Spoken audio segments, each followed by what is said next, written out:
अस्सलाम वालेकुम। तो आज हम स्टार्ट करने वाले हैं चैप्टर नंबर 2 बायोइनोवेटिक्स। इस चैप्टर के टोटल 81 एमसीक्यूज होंगे जिसमें हम एक-एक को डिटेल के साथ डील करेंगे। तो स्टार्ट करते हैं our first MCQs that most abundant protein in chloroplast. Most abundant protein chloroplast में कौन-सी होती है? तो ये चारों ऑप्शन आपके पास दिए गए हैं। मैं डायरेक्ट राइट ऑप्शन को चूज़ करूँगा। तो यहाँ पर देखें मोस्ट अबंडेंट प्रोटीन, ठीक है? मोस्ट अबंडेंट प्रोटीन, जो आपके पास मोस्ट अबंडेंट प्रोटीन होती है दैट इज यूबिस्को। क्या होती है? यूबिस्को। और यूबिस्को को फुल फॉर्म क्या होता है आपके पास? ट्राइबुलोज बिसफॉस्फेट कार्बोक्सिलेज ऑक्सीजनेज। ये होता है आपके पास यूबिस्को का फुल फॉर्म। ठीक है, ये दुनिया की सबसे अबंडेंट प्रोटीन होती है क्योंकि ये प्लांट किंगडम में मिलती है। और यूबिस्को जो आपके पास होती है ये बेसिकली कार्बन डाइऑक्साइड की फिक्सेशन करवाती है। दैट्स वाई हम यूबिस्को को आगे चलकर पढ़ेंगे आरयूबीपी की फॉर्म में, जो कि आपके पास क्या होता है? कार्बन डाइऑक्साइड फिक्सर होता है या फिक्सेशन करता है, या हम इसे कार्बन डाइऑक्साइड एक्सेप्टर भी कहते हैं। ठीक है, अगर फिक्सेशन ना लिखा हो तो आप कार्बन डाइऑक्साइड एक्सेप्टर भी कहते हैं इसे। आगे आपके पास है the product of photosynthesis in green plants are. तो यहाँ पर मैंने आपको लेक्चर्स के अंदर पढ़ाया भी था। तो सबसे पहले हम ड्रॉ करेंगे फोटोसिंथेसिस की इक्वेशन। ये बेसिकली आपको बैलेंस केमिकल इक्वेशन मैंने याद करवाई थी और लेक्चर के अंदर मैंने बताई भी थी। उसी से आपके पास यहाँ पर मैंने क्वेश्चन दिया है। तो देखिए फोटोसिंथेसिस, फोटोसिंथेसिस बेसिकली प्लांट्स में होता है और इस प्रोसेस में क्या होता है? प्लांट्स कार्बन डाइऑक्साइड लेते हैं इन्वायरमेंट से और उस कार्बन डाइऑक्साइड को वाटर के साथ लेकर आपके पास प्रोडक्ट बनता है ग्लूकोज एंड वाटर। तो अगर हम केमिकल इक्वेशन के थ्रू दिखाना चाहें तो कैसे दिखाएंगे?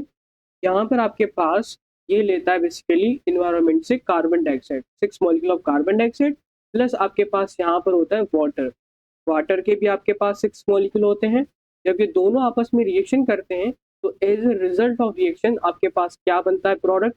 प्रोडक्ट में दो चीजें बनती हैं, एक आपके पास बनता है C6H12O6 और दूसरा आपके पास बनता है 6 मॉलिक्यूल ऑफ ऑक्सीजन। ठीक है, ये इक्वेशन आपके पास आपको आनी चाहिए। तो यहाँ पर आपसे क्या पूछ रहा था? The product of photosynthesis in green plants will be the A option. तो यहाँ पर क्या होगा आपके पास? The most abundant protein will be the rubisco. ठीक है, तो 1 में होगा आपके पास ए ऑप्शन और सेकंड में होगा आपके पास ए ऑप्शन। थर्ड एमसीक्यूज देखें, the incorrect statement for photosynthesis is. अब इस क्वेश्चन के अंदर आपको फोटोसिंथेसिस से रिलेटेड इनकरेक्ट स्टेटमेंट बतानी है। ठीक है, सबसे पहले आपको ऐसे क्वेश्चन के अंदर क्या करना है? सबसे पहले करेक्ट स्टेटमेंट को चूज करना है ताकि जो इनकरेक्ट होगी वो आप खुद ही बाहर आ जाएगी, खुद ही आपको मिल जाएगी।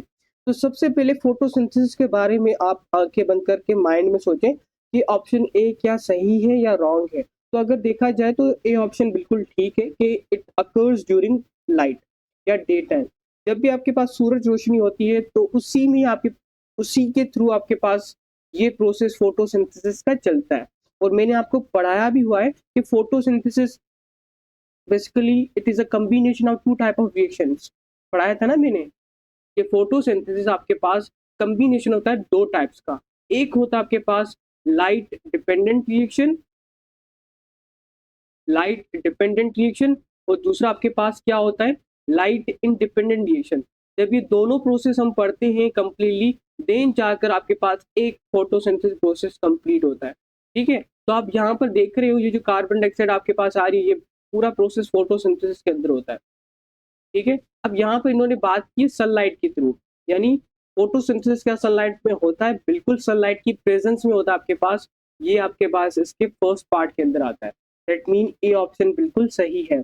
बी ऑप्शन देखें, it uses water with carbon dioxide. तो यहाँ पर अभी भी हमने डील किया है कि आपके पास जो फोटोसिंथेसिस बेसिकली आपके पास क्या होता है उसके अंदर वाटर को यूज किया जाता है कार्बन डाइऑक्साइड के साथ। ठीक है, ये ऑप्शन भी सही है। सी ऑप्शन कह रहा है कि इट रिक्वायर क्लोरोफिल। तो क्लोरोफिल भी ये आपके पास रिक्वायर करता है, और ये क्लोरोफिल जो आपको मिलेगा ये बेसिकली मिलता है आपको क्लोरोप्लास्ट के अंदर। ठीक है, तो ये तीनों statement regarding the photosynthesis all are correct. लेकिन जो डी ऑप्शन में देखें तो कह रहा है इट यूजेस ऑक्सीजन।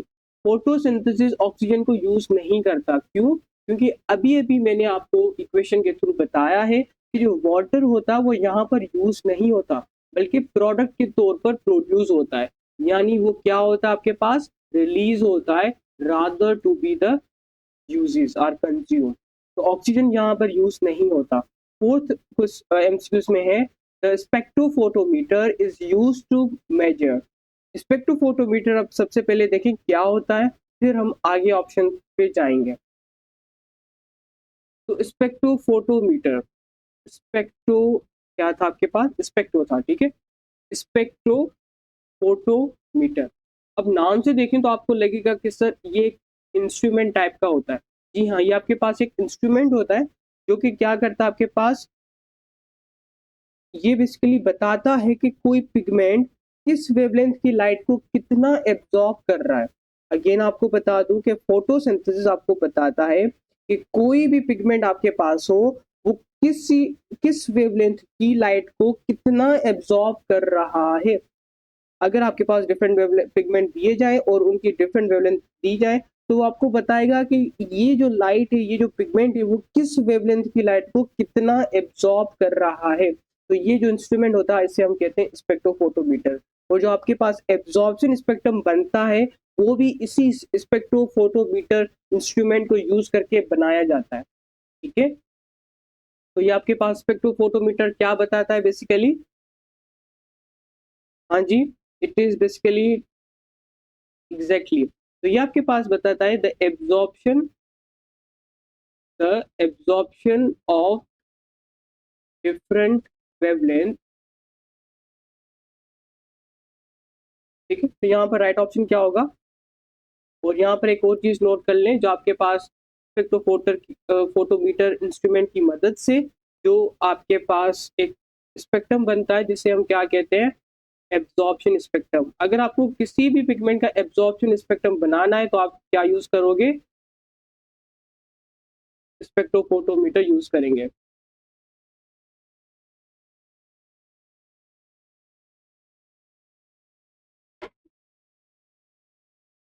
तो यहाँ पर राइट ऑप्शन क्या होगा, spectrophotometer, it is use to measure the absorption of different wavelength. Fifth MCQs में which shows the effectiveness of wavelength of light driving photosynthesis. तो ये भी आपको मैंने पढ़ाया हुआ है, बुक की पॉइंट में से ही आपके पास ये क्वेश्चन आया भी हुआ है, पास्ट पेपर के अंदर भी ये क्वेश्चन आया हुआ है। That mean it's a very important question. अब सबसे पहले आपको ये समझना पड़ेगा एक्शन स्पेक्ट्रम को, कि एक्शन स्पेक्ट्रम क्या बताता है और फिर एब्जॉर्प्शन स्पेक्ट्रम क्या बताता है। ठीक है, तो चले इन दोनों को देखते हैं, फिर आते हैं, आप खुद ही चूज करोगे कि सर राइट ऑप्शन क्या होगा। तो आपके पास सबसे पहले हम बात करते हैं एक्शन स्पेक्ट्रम की। एक्शन स्पेक्ट्रम, ठीक है। अब एक्शन स्पेक्ट्रम आपको ये बताता है कि कौन सी वेवलेंथ फोटोसिंथेसिस रेट को सबसे ज्यादा बूस्ट कर रही है, सबसे ज्यादा बढ़ा रही है। ठीक है, अगर आपके पास कोई भी वेवलेंथ आपको दी जाए तो ये बेसिकली ये स्पेक्ट्रम आपको बताता है कि ये वेव्स हैं, या ये कौन सी वेव्स है जो बेसिकली फोटोसिंथेसिस रेट को बढ़ाता है, बूस्ट करता है। तो ये आपके पास क्या बताता है, बेसिकली रेट ऑफ फोटोसिंथेसिस बताता है। और ये रेट कैसे बताता है, बेसिकली उस वेवलेंथ को कंपेयर करके, फोटोसिंथेसिस। ठीक है, अगर आपको 4 वेव दी जाए, wave number 1, wave number 2, wave number 3, ठीक है, तो आप क्या करेंगे, तो आप बेसिकली एक्शन स्पेक्ट्रम देखेंगे। एक्शन स्पेक्ट्रम आपको बताएगा कि वेवलेंथ फोटोसिंथेसिस रेट को कितना ज्यादा बूस्ट कर रही है। तो जितना ज्यादा बूस्ट करेगी उसका एक्शन स्पेक्ट्रम आपको उस तरीके से दिखाई देगा। और आपके पास एक और होता है एब्जॉर्प्शन स्पेक्ट्रम। लेकिन जो एब्जॉर्प्शन स्पेक्ट्रम होता है वो सिर्फ पिगमेंट की एब्जॉर्प्शन दिखाता है कि इस वेवलेंथ वाली लाइट को पिगमेंट ने कितना एब्जॉर्ब किया, इस वेवलेंथ वाली लाइट को पिगमेंट ने कितना एब्जॉर्ब किया। जबकि आपके पास जो एक्शन स्पेक्ट्रम होता है वो बेसिकली आपको actual rate of reaction of photosynthesis बताता है कि जो फोटोसिंथेसिस की जो स्पीड है वो कितनी है। तो this is all about action spectrum. Rate of photosynthesis बताना होगा तो एक्शन स्पेक्ट्रम होगा। अगर कोई भी पिगमेंट कितनी वेवलेंथ ऑफ लाइट को एब्जॉर्ब कर रहा है, this will be the absorption spectrum. तो right option will be here आपके पास एक्शन स्पेक्ट्रम, ये ऑप्शन होगा। आगे आपके पास है the conversion of light energy into chemical energy is a function of this. तो आप सबको पता है कि जो लाइट एनर्जी आपके पास सूरज से रोशनी आती है और केमिकल एनर्जी में कन्वर्ट होती है, ये कहाँ पर होती है? ये होती है आपके पास गिरेना के अंदर। ठीक है, गिरेना को हम एक और नाम से भी कहते हैं। गिरेना बेसिकली बनती है कैसे? जब भी आपके पास हाइलाक्वाइड की पाइल्स आपस में मिलती हैं तब जाकर बनता है गिरेना। ठीक है, और इस गिरेना के अंदर क्या होते हैं? इस गिरेना में बेसिकली फोटो सिस्टम्स होते हैं। ठीक है, इन्हीं फोटो सिस्टम्स की प्रेजेंस में आपके पास जो लाइट एनर्जी होती है वो कन्वर्ट होती है केमिकल एनर्जी के अंदर। ये चीज आपको पता होनी चाहिए। केमिकल एनर्जी जैसे कि आपके पास एटीपी है, इसके अंदर कन्वर्ट होगी, या फिर आपके पास NADPH है, उसमें कन्वर्ट हो जाती है। ठीक है, तो यहाँ पर राइट ऑप्शन क्या होगा? आपके पास गिरेना होगा। आगे ही आपके पास सेवेंथ सेवेंथ में क्या कह रहा है? सेवेंथ में कह रहा है कि the source of oxygen released during the photosynthesis is. Photosynthesis के टाइम पर जो ऑक्सीजन रिलीज होती है उसका सोर्स क्या होता है? It's very simple question. आपके पास आपको ये मैंने पढ़ाया भी था लेक्चर्स के थ्रू। अगेन यहाँ पर हम रिवीजन कर लेते हैं। Photolysis of water, photolysis of water. अब इसका मतलब क्या है कि फोटोलिसिस ऑफ वाटर का मतलब होता है the splitting of a water molecule, water molecule का टूट जाना, the splitting of water molecule. ठीक है, वाटर मॉलिक्यूल बेसिकली टूट जाता है। तो वाटर स्प्लिटिंग से आपके पास क्या होती है? इसी से आपके पास ऑक्सीजन रिलीज होता है। क्या होता है? ऑक्सीजन रिलीज होता है। और ये आपके पास मैंने आपको कहाँ पर पढ़ाया था? अगर किसी को याद हो तो बता सकता है। एग्जैक्टली ये मैंने जो आपको बताया था ये बेसिकली पढ़ाया था मैंने वेन, इसका नाम, अच्छा वेन है, ठीक है। तो ये आपके पास था van Niel hypothesis, van Niel hypothesis. उसके अंदर मैंने आपको डिस्कस कराया था इसका पूरा हाइपोथेसिस। ठीक है, तो यहाँ पर आपसे क्या पूछ रहा था? द सोर्स ऑफ ऑक्सीजन, जो सोर्स ऑफ ऑक्सीजन है यहाँ पर देखें। इक्वेशन कहाँ पर ऊपर थी? चलो यहाँ पर अगेन बना देता हूँ इक्वेशन। ये आपके पास इक्वेशन थी 6 molecule of carbon dioxide plus 6 molecule of water. तो ये आपके पास क्या बनता है? प्रोडक्ट में दो चीजें बनती हैं, C6H12O6 plus 6 molecule of oxygen. तो ये जो आप देख रहे हैं बेसिकली 6 मॉलिक्यूल ऑफ ऑक्सीजन, ये बात कर रहा है इसकी। आपसे पूछा गया था कि सोर्स ऑफ ऑक्सीजन जो आता है फोटोसिंथेसिस में उसका सोर्स क्या होता है? तो उसका जो सोर्स होता है आपके पास वो होता है वाटर। ठीक है, जब ये वाटर मॉलिक्यूल आपके पास स्पिल्ड करते हैं, टूट जाते हैं, तब जाकर आपके पास क्या बनता है? ऑक्सीजन रिलीज होता है। ठीक है, तो यहाँ पर राइट ऑप्शन क्या होगा आपके पास? That will be the A option. 8 में कह रहा है green Niel hypothesis about the production of oxygen during photosynthesis was based on the study of. तो ये आपसे कह रहा है कि ये जो प्रोसेस हो रहा है यहाँ पर फोटोलिसिस ऑफ वाटर, ये जो पूरा का पूरा आपके पास वेन नील हाइपोथेसिस है, ये किस पर बेस करता है? ये आपके पास किस पर बेस करता है? किस बैक्टीरिया, सॉरी किस ऑर्गेनिजम्स को यूज करके इन्होंने ये हाइपोथेसिस दिया था? तो ये बेसिकली बेस्ड करता है ऑन बैक्टीरिया। ठीक है, इन्होंने बेसिकली बैक्टीरियाज की स्टडी की थी, और ये बैक्टीरिया भी आपके पास कोई खास बैक्टीरिया थे जिनको हम क्या कहते हैं? Purple sulphur bacteria. इन्होंने पर्पल सल्फर बैक्टीरिया की स्टडी की जो कि आपके पास हाइड्रोजन सल्फाइड यानी H2S यूज करता है। आपके पास ये क्या करते हैं बैक्टीरिया? हाइड्रोजन सल्फाइड को यूज करते हैं, और ऑक्सीजन की जगह पर ये क्या प्रोड्यूस करते हैं? ये ऑक्सीजन की जगह पर प्रोड्यूस करते हैं सल्फर। इसी से आइडिया आया कि ऑक्सीजन आपके पास वाटर से आता है। क्योंकि ये जो बैक्टीरिया इन्होंने स्टडी किए थे वो बेसिकली पर्पल सल्फर बैक्टीरिया थे। और आपको मैंने चीज़ बता दी, जो पर्पल सल्फर बैक्टीरियाज होते हैं they use hydrogen sulphide instead of water molecule. तो अगर वो आपके पास हाइड्रोजन सल्फाइड यूज करते हैं देन वो ऑक्सीजन की जगह पर क्या रिलीज करेंगे, सल्फर को रिलीज करेंगे। यहीं से इनके माइंड में आइडिया आया कि जो आपके पास जो ऑक्सीजन मॉलिक्यूल है वो बेसिकली कहाँ से आता है, ये ऑक्सीजन मॉलिक्यूल आता है आपके पास वाटर के टूटने से। वाटर जब आपके पास क्या करता है, ब्रेक डाउन कर देता है। ठीक है, तो यहाँ पर राइट ऑप्शन क्या होगा आपके पास, वो होगा 8 यानी ए ऑप्शन। 9th में कह रहा है the wavelength of a blue light that is absorb maximally by pigment. कि एक पिगमेंट है वो ज्यादा से ज्यादा कितनी wavelength of blue light absorb कर सकता है। ये चीजें न्यूमेरिकल थी जो कि मैंने आपको टेबल की फॉर्म में बताई थी लेक्चर्स के अंदर। ये यहाँ पर आप अगेन नोट कर दीजिए इस चीज को।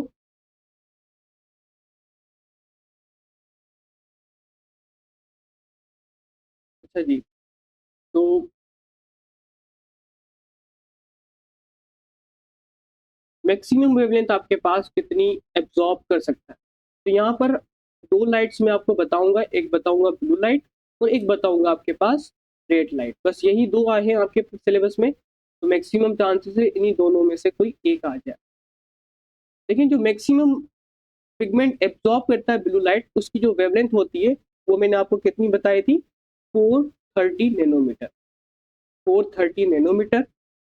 और आपके पास जो रेड जो मैंने आपको बताई थी दैट इज 670 नैनोमीटर। अगर स्टूडेंट्स को फिजिक्स नहीं आती तो यहाँ पर बता दूं कि जो एन का मतलब होता है वो होता है नैनो। और अगर हम इसको एक्सपोनेंशियल फॉर्म में लिखें तो ये होता है 10⁻⁹।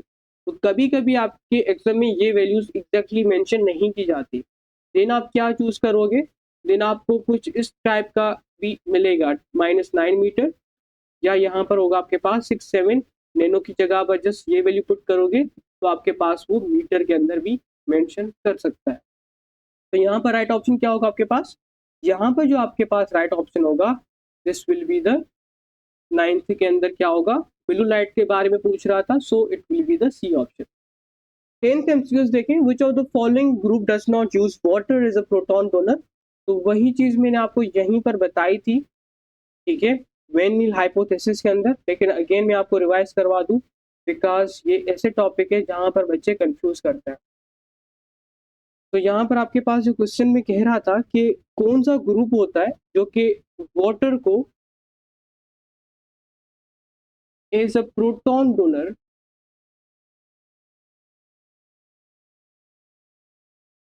यूज नहीं करता। ठीक है,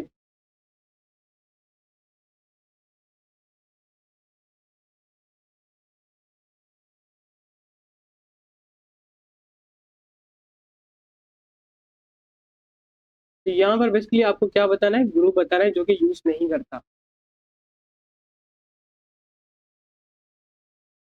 अभी ग्रुप देखें कौन सा है।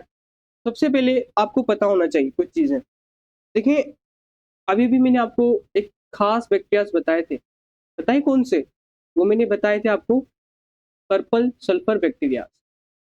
क्या बताया था आपको, पर्पल सल्फर बैक्टीरिया। ठीक है, ये जो पर्पल सल्फर बैक्टीरियाज होते हैं ये बेसिकली क्या करते हैं, हाइड्रोजन सल्फाइड को यूज करते हैं। ये क्या करते हैं, इनके पास हाइड्रोजन सल्फाइड H2S बेसिकली आपके पास केमिस्ट्री में आपने पढ़ा होगा, दैट इज हाइड्रोजन सल्फाइड। तो ये जो बैक्टीरियाज होते हैं ना, ये बैक्टीरियाज हाइड्रोजन सल्फाइड को प्रोटॉन या इलेक्ट्रॉन डोनर के रूप में यूज करते हैं। ठीक है, ये आपके पास इनको इलेक्ट्रॉन या आपके पास प्रोटॉन डोनर के तौर पर यूज करते हैं। ठीक है, ये आपके पास वाटर को यूज नहीं करते। वाटर के लिए आपके पास अलग बैक्टीरियाज होते हैं, लेकिन जो पर्पल सल्फर बैक्टीरिया जो ग्रुप होता है ये बेसिकली वाटर को यूज नहीं करता इलेक्ट्रॉन या प्रोटॉन के डोनर के तौर पर, बल्कि ये यूज करता है हाइड्रोजन सल्फाइड को। तो ये आपके पास राइट ऑप्शन क्या होगा इसमें, राइट ऑप्शन जो होगा यहाँ पर वो आपके पास होगा B option, purple sulphur bacterias. 11th में कह रहा है that air contain how much percentage of carbon dioxide. To be honest, अगर आप मुझसे पूछेंगे कि सर आज के दौर में कार्बन डाइऑक्साइड की परसेंटेज क्या हो चुकी है, तो मैं आपको कहूँगा कि वो बहुत ज़्यादा इंक्रीज हो चुकी है। बट क्योंकि एमडीगेट जो आना है आपके पास एग्जाम, वो आपके सिलेबस से आना है, वो आपके टेक्स्ट बुक से आना है। So I want to make sure that आप अपनी टेक्स्ट बुक को ही फॉलो करेंगे, और जो आपकी टेक्स्ट बुक के अंदर वैल्यू मेंशन है as per your text book, वो आपके पास है 0.03 टू 0.04, यानी डी ऑप्शन। यही आपको याद रखनी है। 12 देखें, कैरोटीनॉइड्स एब्जॉर्ब स्ट्रांगली। ये चीजें भी मैंने आपको बताई थी कि कैरोटीनॉइड स्ट्रांगली कौन सी लाइट एब्जॉर्ब करता है। तो कैरोटीनॉइड्स को देखते हैं, मैं यहाँ पर आपको एक्सप्लेन कर देता हूँ carotenoids.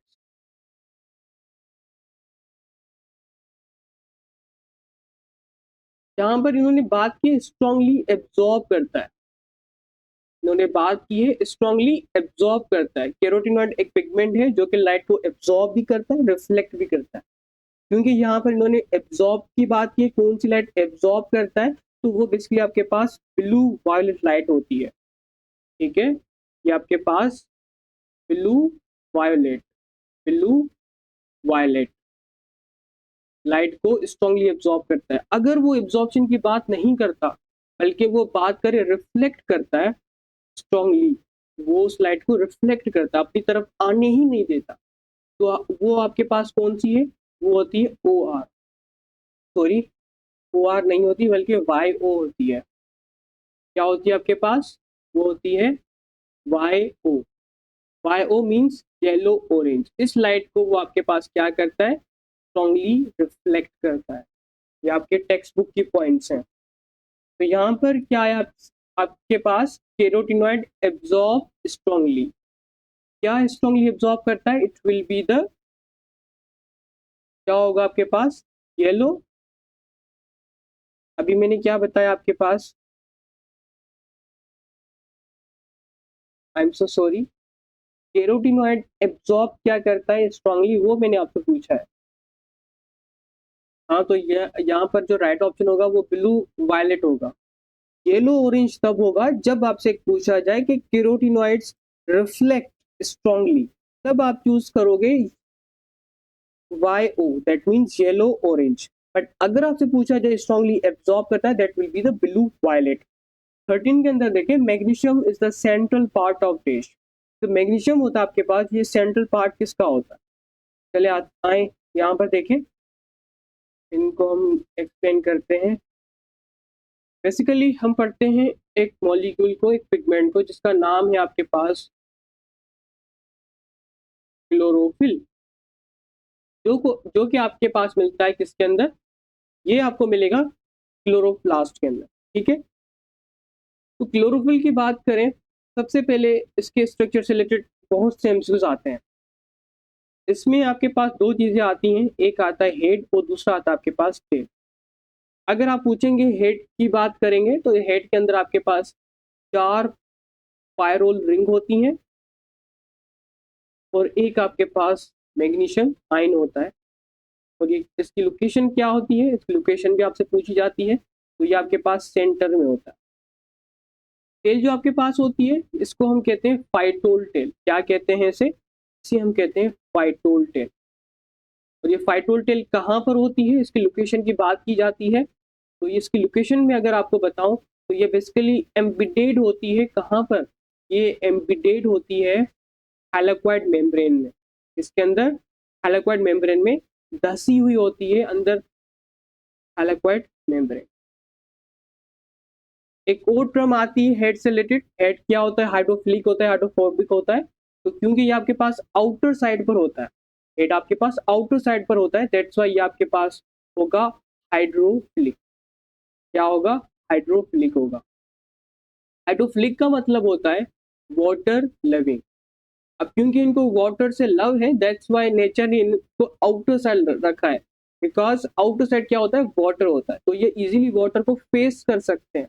But if you talk about the phytol tail, these all are the hydrophobic, and it's mean that these और द या these having the water fearing nature, इनको पानी से खौफ आता है, ये डरते हैं पानी से, दैट्स व्हाई नेचर ने इनको अंदर रखा है ताकि ये पानी से दूर रहे। ठीक है, तो ये बेसिकली अगर मैं जनरल स्ट्रक्चर यहाँ पर बताकर दिखाऊं तो इनका, तो यहाँ पर आपके पास स्पाइरल रिंग होती हैं। सपोज करें ये आपके पास स्पाइरल रिंग है और ये स्पाइरल रिंग बेसिकली आपके पास इनके सेंटर में होता है एक आयन जिसको हम कहते हैं मैग्नीशियम आयन Mg+2। ठीक है, और एक और चीज आपको बताऊं कि ये पूरा स्ट्रक्चर मिलकर एक चीज बनाता है, एक रिंग स्ट्रक्चर बनाता है। इस पूरी रिंग को हम क्या कहते हैं? इस पूरी रिंग को हम कहते हैं four firing ring, four firing ring कहते हैं। ठीक है, इसको आप नोट कर दीजिएगा।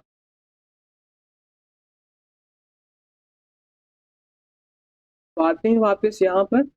हाँ जी, मुझे बताएं, magnesium is the central part of this. Magnesium किसका सेंट्रल पार्ट होता है? ये आपके पास किसका था? स्पाइरल रिंग का था। 14 के अंदर देखें, क्लोरोफिल कंसिस्ट ऑफ, क्लोरोफिल किस चीज का बना हुआ होता है? अभी अभी हमने डिस्कस किया कि इसके पास बेसिकली हेड के अंदर 4 पायरोल रिंग होती हैं, वो होती हैं हेड के अंदर, टेल में नहीं होती। तो यहाँ पर इन्होंने टेल का है, दैट्स व्हाई ये ऑप्शन रॉन्ग है।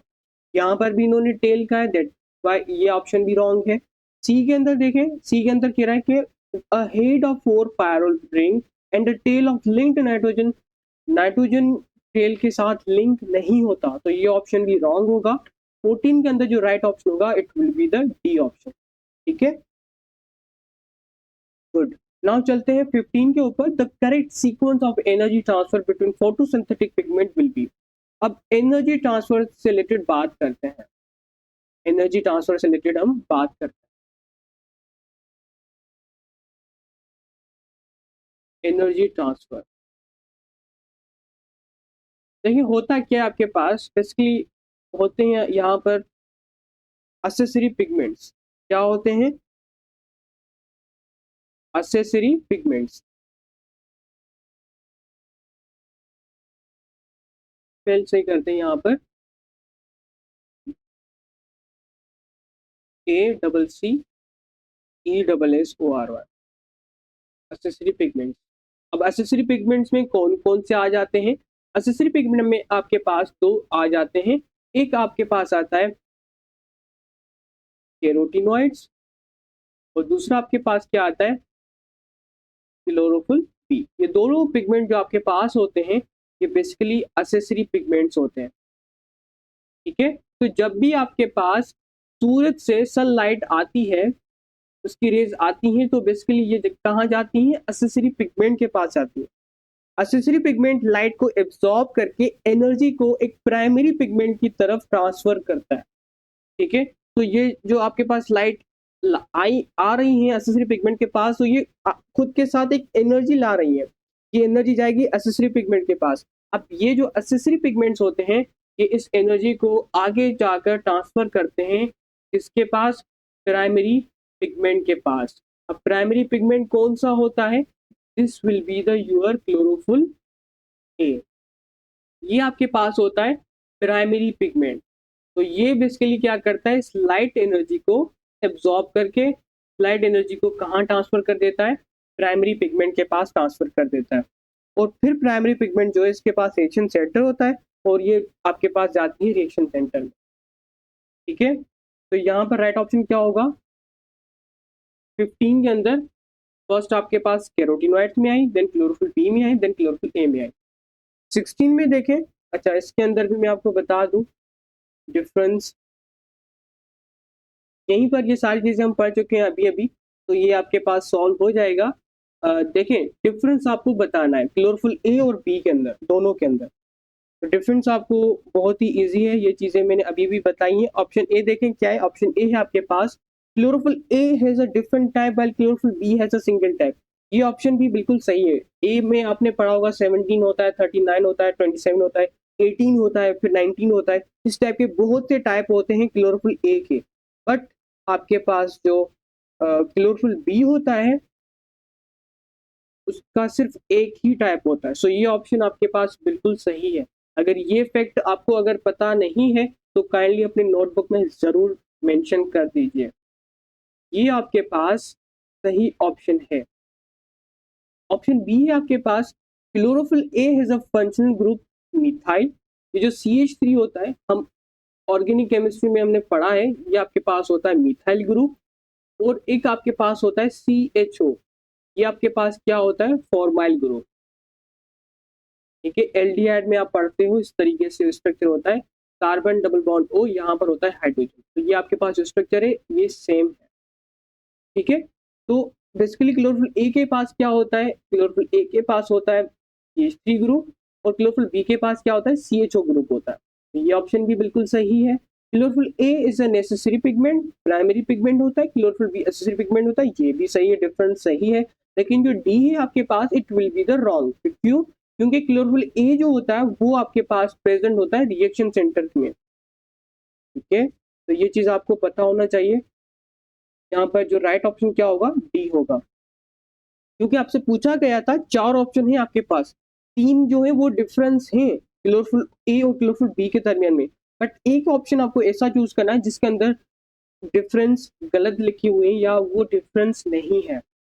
17th नंबर एमसीक्यू देखें, the location of phytol tail of a chlorophyll B. चाहे क्लोरोफिल बी हो या क्लोरोफिल ए हो, जो आपके पास फाइटोल टेल होती है वो एम्बेडेड होती है, घुसी हुई होती है थैलेकॉइड मेम्ब्रेन में। तो यहाँ पर जो राइट ऑप्शन होगा, it will be the B, यानी थैलेकॉइड मेम्ब्रेन। आगे आपके पास है, which one of the following is not a function of carotenoids. तो कैरोटीनॉइड्स का काम मैंने क्या बताया था, ये बेसिकली ट्रांसफर करता है लाइट एनर्जी को केमिकल एनर्जी के अंदर, कन्वर्ट नहीं करता, ये ट्रांसफर करता है। तो यहाँ पर जो फंक्शन नहीं है कैरोटीनॉइड्स का, वो है ए ऑप्शन। इन्होंने लिख दिया है कि कन्वर्ट करता है, कन्वर्ट नहीं करता है, ट्रांसफर करता है।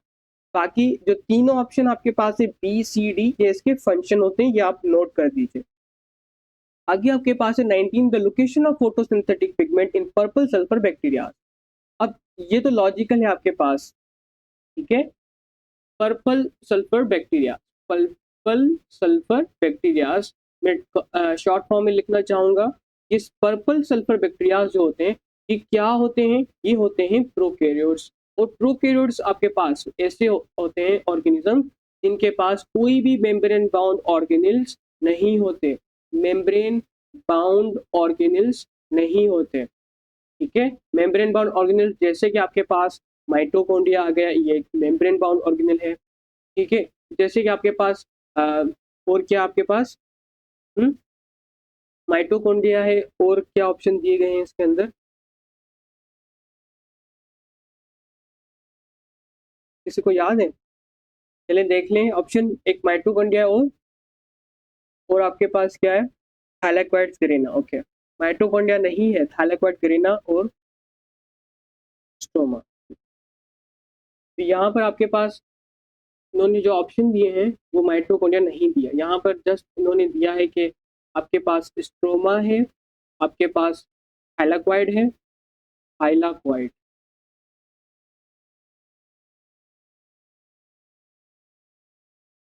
स्ट्रोमा, थैलेकॉइड्स और ग्रेना। अब आपको ये चीज़ें मैंने पढ़ा के रखी हैं, ये जो तीनों कंपोनेंट्स हैं ये बेसिकली किसके होते हैं, ये इनडायरेक्टली आपको बता रहा है क्या है, आपके पास क्लोरोप्लास्ट है। और क्लोरोप्लास्ट आपने कहाँ पढ़ते हैं हम, ये हम पढ़ते हैं प्लांट्स के अंदर। किसमें पढ़ते हैं, प्लांट्स के अंदर पढ़ते हैं। ठीक है, तो प्लांट्स के अंदर ये जो हम पढ़ रहे हैं क्लोरोप्लास्ट, ये बेसिकली क्या होता है, ये मेम्ब्रेन बाउंड ऑर्गेनल होता है, इनके पास मेम्ब्रेन होती है। बट यहाँ पर हमने पढ़ा है कि जो प्रोकैरियोट्स होते हैं, जो बैक्टीरियाज होते हैं, जो पर्पल सल्फर बैक्टीरियाज होते हैं, इनके पास तो कोई मेम्ब्रेन बाउंड ऑर्गेनल नहीं होता। अगर नहीं है तो इनके पिगमेंट्स कहाँ पर होते हैं, सवाल है, अगर मेम्ब्रेन बाउंड ऑर्गेनल नहीं है तो इनके पिगमेंट्स कहाँ पर होते हैं। इनके पिगमेंट्स जो होते हैं आपके पास, वो होते हैं साइटोप्लाज्म में। ठीक है, तो यहाँ पर राइट ऑप्शन क्या होगा आपके पास, यहाँ पर जो राइट ऑप्शन होगा वो होगा आपके पास डी ऑप्शन, साइटोप्लाज्म। नेक्स्ट है, photo system 1 is named because, ये बहुत ईजी है आपके पास, आपके पास ये बहुत ही इजी है। अगर यहाँ पर आप राइट ऑप्शन चूज करेंगे तो बहुत से बच्चे चूज करते हैं फोटो सिस्टम 1 इसलिए दिए हैं क्योंकि ये फोटो सिस्टम 2 से पहले डिस्कवर हुआ था। तो यहाँ पर आपको लॉजिकल ऑप्शन चूज करना है जो जिसकी लॉजिक कुछ बने। ठीक है, फोटो सिस्टम आपके पास एक होता है 2 और एक होता है 1। रिएक्शन सेंटर ये आपके पास जो फोटो सिस्टम 1 होता है ये बेसिकली एब्जॉर्ब, फोटो सिस्टम 2 जो होता है ये एब्जॉर्ब करता है 680 नैनोमीटर वाली वेवलेंथ ऑफ लाइट को। वो फोटो सिस्टम 1 जो होता है वो एब्जॉर्ब करता है 700 नैनोमीटर वेवलेंथ वाली लाइट को। ठीक है, इनके रिएक्शन सेंटर भी आपको आने चाहिए।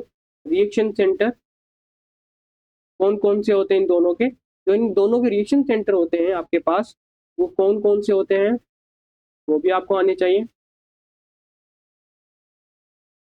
अच्छा जी, ये जो इसका रिएक्शन सेंटर होता है हम इसको इस तरीके से लिखते हैं P680 और जो इसका होता है आपके पास वो हम लिखते हैं P700। ठीक है, आगे चले। यहाँ पर बच्चे सी ऑप्शन चूज करें। अगर आपको लगता है कि कोई और ऑप्शन बन रहा है तो काइंडली डिस्क्रिप्शन के अंदर एक फॉर्म दिया जाएगा इसमें, वहाँ पर आप अपनी फीडबैक में बता सकते हैं कि कौन सा राइट ऑप्शन होगा।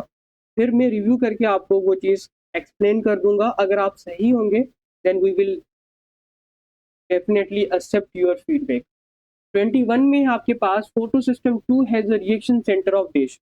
तो वो चीज़ मैंने अभी भी आपको बताई है, जो 2 होता है उसके पास क्या होता है 680 होता है। 22 में कह रहा है during cyclic photophosphorylation electron pass through all except. तो ये चीज़ भी मैं आपको बता दूं कि साइक्लिक फोटोफॉस्फोरिलेशन के टाइम पर इलेक्ट्रॉन जब पास करते हैं वो इन तीनों ऑप्शन से पास करते हैं। एक आपके पास क्या होता है, एक आपके पास होता है फोटो सिस्टम 1 और सेकंड आपके पास क्या था, सेकंड आपके पास था पेरिडोक्सिन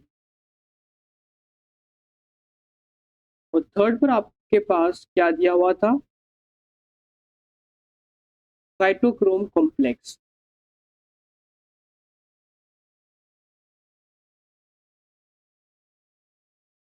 ठीक है, जब साइक्लिक फोटोफॉस्फोरिलेशन प्रोसेस होता है इलेक्ट्रॉन साइकिल के अंदर मूव करते हैं तो वो इन तीनों स्टेप से पास आउट हो जाते हैं, इन तीनों स्टेप से पास आउट हो जाते हैं। बट ये अगेन फोटो सिस्टम 2 के अंदर नहीं जाते। ठीक है, ये इन्हीं साइकिल में आपके पास मूव करते रहते हैं, इसी साइकिल में। ये फोटो सिस्टम 2 में एंटर नहीं करते साइक्लिक फोटोफॉस्फोरिलेशन के अंदर। तो यहाँ पर राइट ऑप्शन क्या होगा, यहाँ पर जो राइट ऑप्शन होगा it will be the C option, photosystem 2। 23 देखें that some photosynthetic organism contain chloroplast that lack photosystem 2।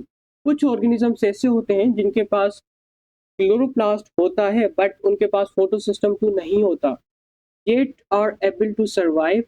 तब भी वो आपके पास सर्वाइव कर सकते हैं।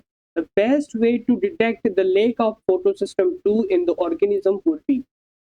आपके पास बेस्ट वे आपको बताना है जिसके थ्रू आप बता सकें कि हमें कैसे पता चले कि उस ऑर्गेनिज्म में फोटो सिस्टम 2 है या नहीं है। तो देखिए फोटो सिस्टम 2 में होता क्या है वो चीज़ आपको पता होनी चाहिए। फोटो सिस्टम 2 में आपके पास बेसिकली ऑक्सीजन रिलीज होती है। फोटो सिस्टम 2 की जो वाटर स्प्लिटिंग एक्टिविटी होती है वहां से ऑक्सीजन रिलीज होती है। अगर फोटो सिस्टम नहीं होगा तो वाटर स्प्लिट नहीं करेगा, अगर वाटर स्प्लिट नहीं करता तो ऑक्सीजन भी रिलीज नहीं होगी। दैट मीन जो आपके पास लिबरेशन ऑफ ऑक्सीजन है ये बेसिकली हमें बताता है कि फोटो सिस्टम है 2 है या नहीं है। 24 देखें where do the light reaction take place. ये बहुत ही इजी आपके पास मैंने चीज़ें बता के रखी हैं कि लाइट रिएक्शन होता है आपके पास बेसिकली कहाँ पर होता है, ये होता है थैलेक्वाइड मेम्ब्रेन में। तो देखिए photo system, electron transport chain और एटीपी सिंथेसिस ये सब थैलेक्वाइड मेम्ब्रेन में प्रेजेंट होते हैं। तो लाइट रिएक्शन जो होता है आपके पास थैलेक्वाइड मेम्ब्रेन में होता है। 25 में है the final acceptor of electron during non cyclic electron pathway is this. जब नॉन इलेक्ट्रॉनिक पाथवे होता है तो फाइनल जो होता है आपके पास क्या होता है, एक एंजाइम हम पढ़ेंगे आगे जाकर, उसका नाम है NADP पॉजिटिव रिडक्टेज।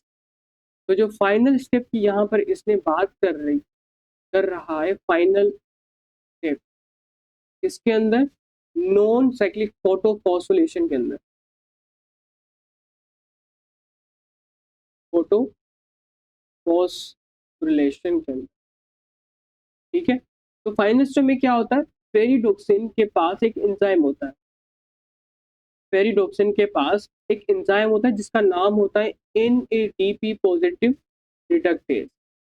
ये एंजाइम एंजाइम क्या करता है, ये enzyme basically electron pass out करता है आगे जाकर, ठीक है। तो ये क्या करता है आपके पास, ये एंजाइम होता है NADP पॉजिटिव रिडक्टेज, ये फेरिडोक्सिन से इलेक्ट्रॉन लेकर इसको देता है, इस फेरिडोक्सिन से इलेक्ट्रॉन लेकर ये आगे जाकर पास आउट करेगा NADP पॉजिटिव को। जब ये पास आउट करता है NADP पॉजिटिव को, तो जो आपके पास NADP पॉजिटिव होता है वो रिड्यूस हो जाता है, electron gaining of electron is called reduction. तो आपके पास NADP पॉजिटिव क्या हो जाएगा, रिड्यूस हो जाएगा, और आपके पास क्या बनेगा, आपके पास बनेगा NADPH, ठीक है। तो ये आपके पास इस एंजाइम का काम होता है, ये पेरिडोक्सिन से एंजाइम को ट्रांसफर करता है NADP पॉजिटिव में, और NADP पॉजिटिव जो होता है आपके पास वो रिड्यूस हो जाता है, और आपके पास क्या बनता है, फाइनल NADPH बनता है। तो यहाँ पर क्या होगा, जो फाइनल रिसेप्टर होता है आपके पास क्या होता है, NADP पॉजिटिव होता है। 26 में कह रहा है कि each photon of light excite how many electron, एक फोटोन एक्साइट करेगा एक इलेक्ट्रॉन को, चाहे आपके पास जितने भी इलेक्ट्रॉन हो, अगर 1000 इलेक्ट्रॉन है तो 1000 फोटॉन्स होंगे, ठीक है। ये चीज़ें मैंने आपको डॉन ऑफ मॉडर्न फिजिक्स के अंदर भी बताई थी कि जो आपके पास एक फोटोन होता है वो एक इलेक्ट्रॉन को एक्साइट करता है। तो यहाँ पर राइट ऑप्शन क्या होगा, ए ऑप्शन। 27 में कह रहा है कि water splitting reaction during photosynthesis कहाँ पर होता है, जब ये वाटर टूट जाता है तो ये प्रोसेस कहाँ पर चलता है, ये बेसिकली आपके पास चलता है इंटीरियर स्पेस ऑफ थैलेक्वाइड में, ठीक है। आपके टेक्स्ट बुक के अंदर एक फिगर बनी हुई है, वहां से ये एमसीक्यूज आया है। 28 में है NADP positive reductase transfers electron from, तो ये अभी भी मैंने आपको बताया कि जो NADP पॉजिटिव होता है ये ट्रांसफर करता है इलेक्ट्रॉन को फेरिडोक्सिन से लेकर NADP पॉजिटिव में। 29 में कह रहा है आपको ये नॉन साइक्लिक फोटोफॉस्फोरेशन के टाइम पर सीरीज बतानी है। सबसे पहले क्या होता है, वाटर स्प्लिट करता है, स्प्लिट करने के बाद वहां से इलेक्ट्रॉन जाते हैं P680 यानी फोटो सिस्टम 2 के पास, फिर फोटो सिस्टम 1 के पास जाती हैं, फिर फोटो सिस्टम 1 के पास कहाँ पर जाते हैं, एंड में NADP पॉजिटिव के पास जाते हैं। जब ये इलेक्ट्रॉन लेता है तो ये रिड्यूस हो जाता है NADPH के अंदर, ठीक है। तो यहाँ पर राइट ऑप्शन क्या होगा, सी होगा। 30 के अंदर आपके पास दिया गया है कि which statement is not true about the known cyclic electron pathway। तो अगर ये ऑप्शन देखा जाए तो it absorb photons into photosystem 1, तो ये बात बिल्कुल सही है। ऑप्शन बी लॉन्ग पाथवे, क्योंकि ये एक नॉन साइक्लिक इलेक्ट्रॉन पाथवे और इसके अंदर दो चेन्स इन्वॉल्व होती हैं, फोटोसिस्टम 2 की भी फोटोसिस्टम 1 की भी, दैट्स वाई इसमें टाइम लगता है, तो ये आपके पास लॉन्ग पाथवे है। इसके अंदर ATP भी प्रोड्यूस होती है, ठीक है, तो ये ऑप्शन भी सही है। लेकिन कार्बन डाइऑक्साइड फिक्सेशन जो होती है वो ये आपके पास कहाँ पर होती है, ये बेसिकली आपके पास होती है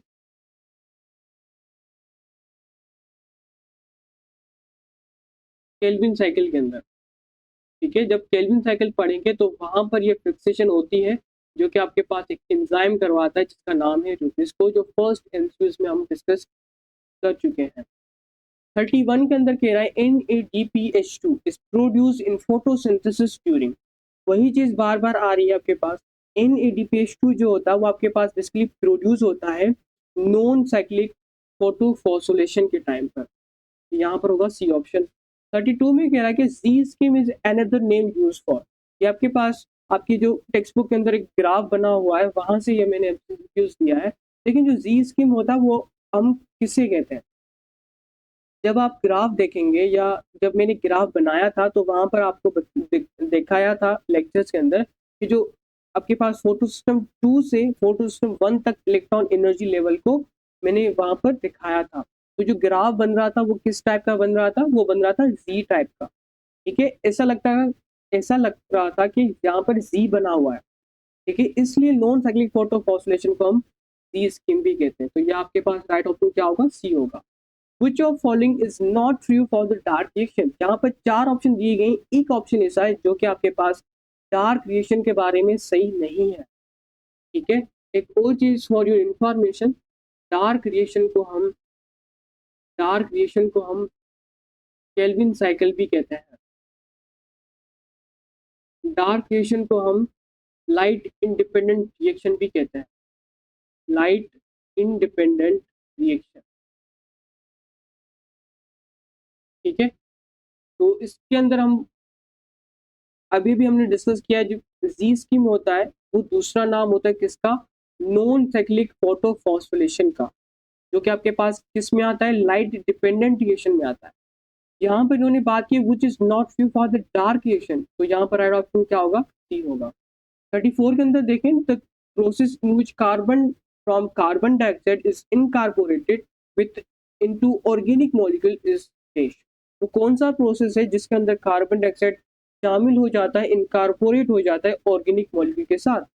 तो ये मैंने आपको केल्विन साइकिल के अंदर बताया था कि जो आपके पास RuBp होता है, ये बेसिकली किसके साथ बाइंड करता है, ये बाइंड करता है CO2 कार्बन डाइऑक्साइड के साथ। तो बाइंड करने के बाद आपके पास क्या बनता है, 3PGA बनता है, 3-फॉस्फोग्लिसरॉल एसिड। ठीक है, अब ये 3PGA अब जो आपके पास बना है, जो आगे जाकर आपके पास किसके अंदर कन्वर्ट हो जाता है, ऑर्गेनिक मॉलिक्यूल बनाता है। ठीक है, ये आगे चलकर आपके पास ऑर्गेनिक मॉलिक्यूल बनाएगा। ठीक है, तो ये जो प्रोसेस आपके पास, ये पूरा प्रोसेस हो रहा है, ये बेसिकली किसके अंदर हो रहा है, ये पूरा प्रोसेस जो आपके देख रहे हैं, ये पूरा प्रोसेस ये कहाँ पर हो रहा है, ये होता है आपके पास केल्विन साइकिल में।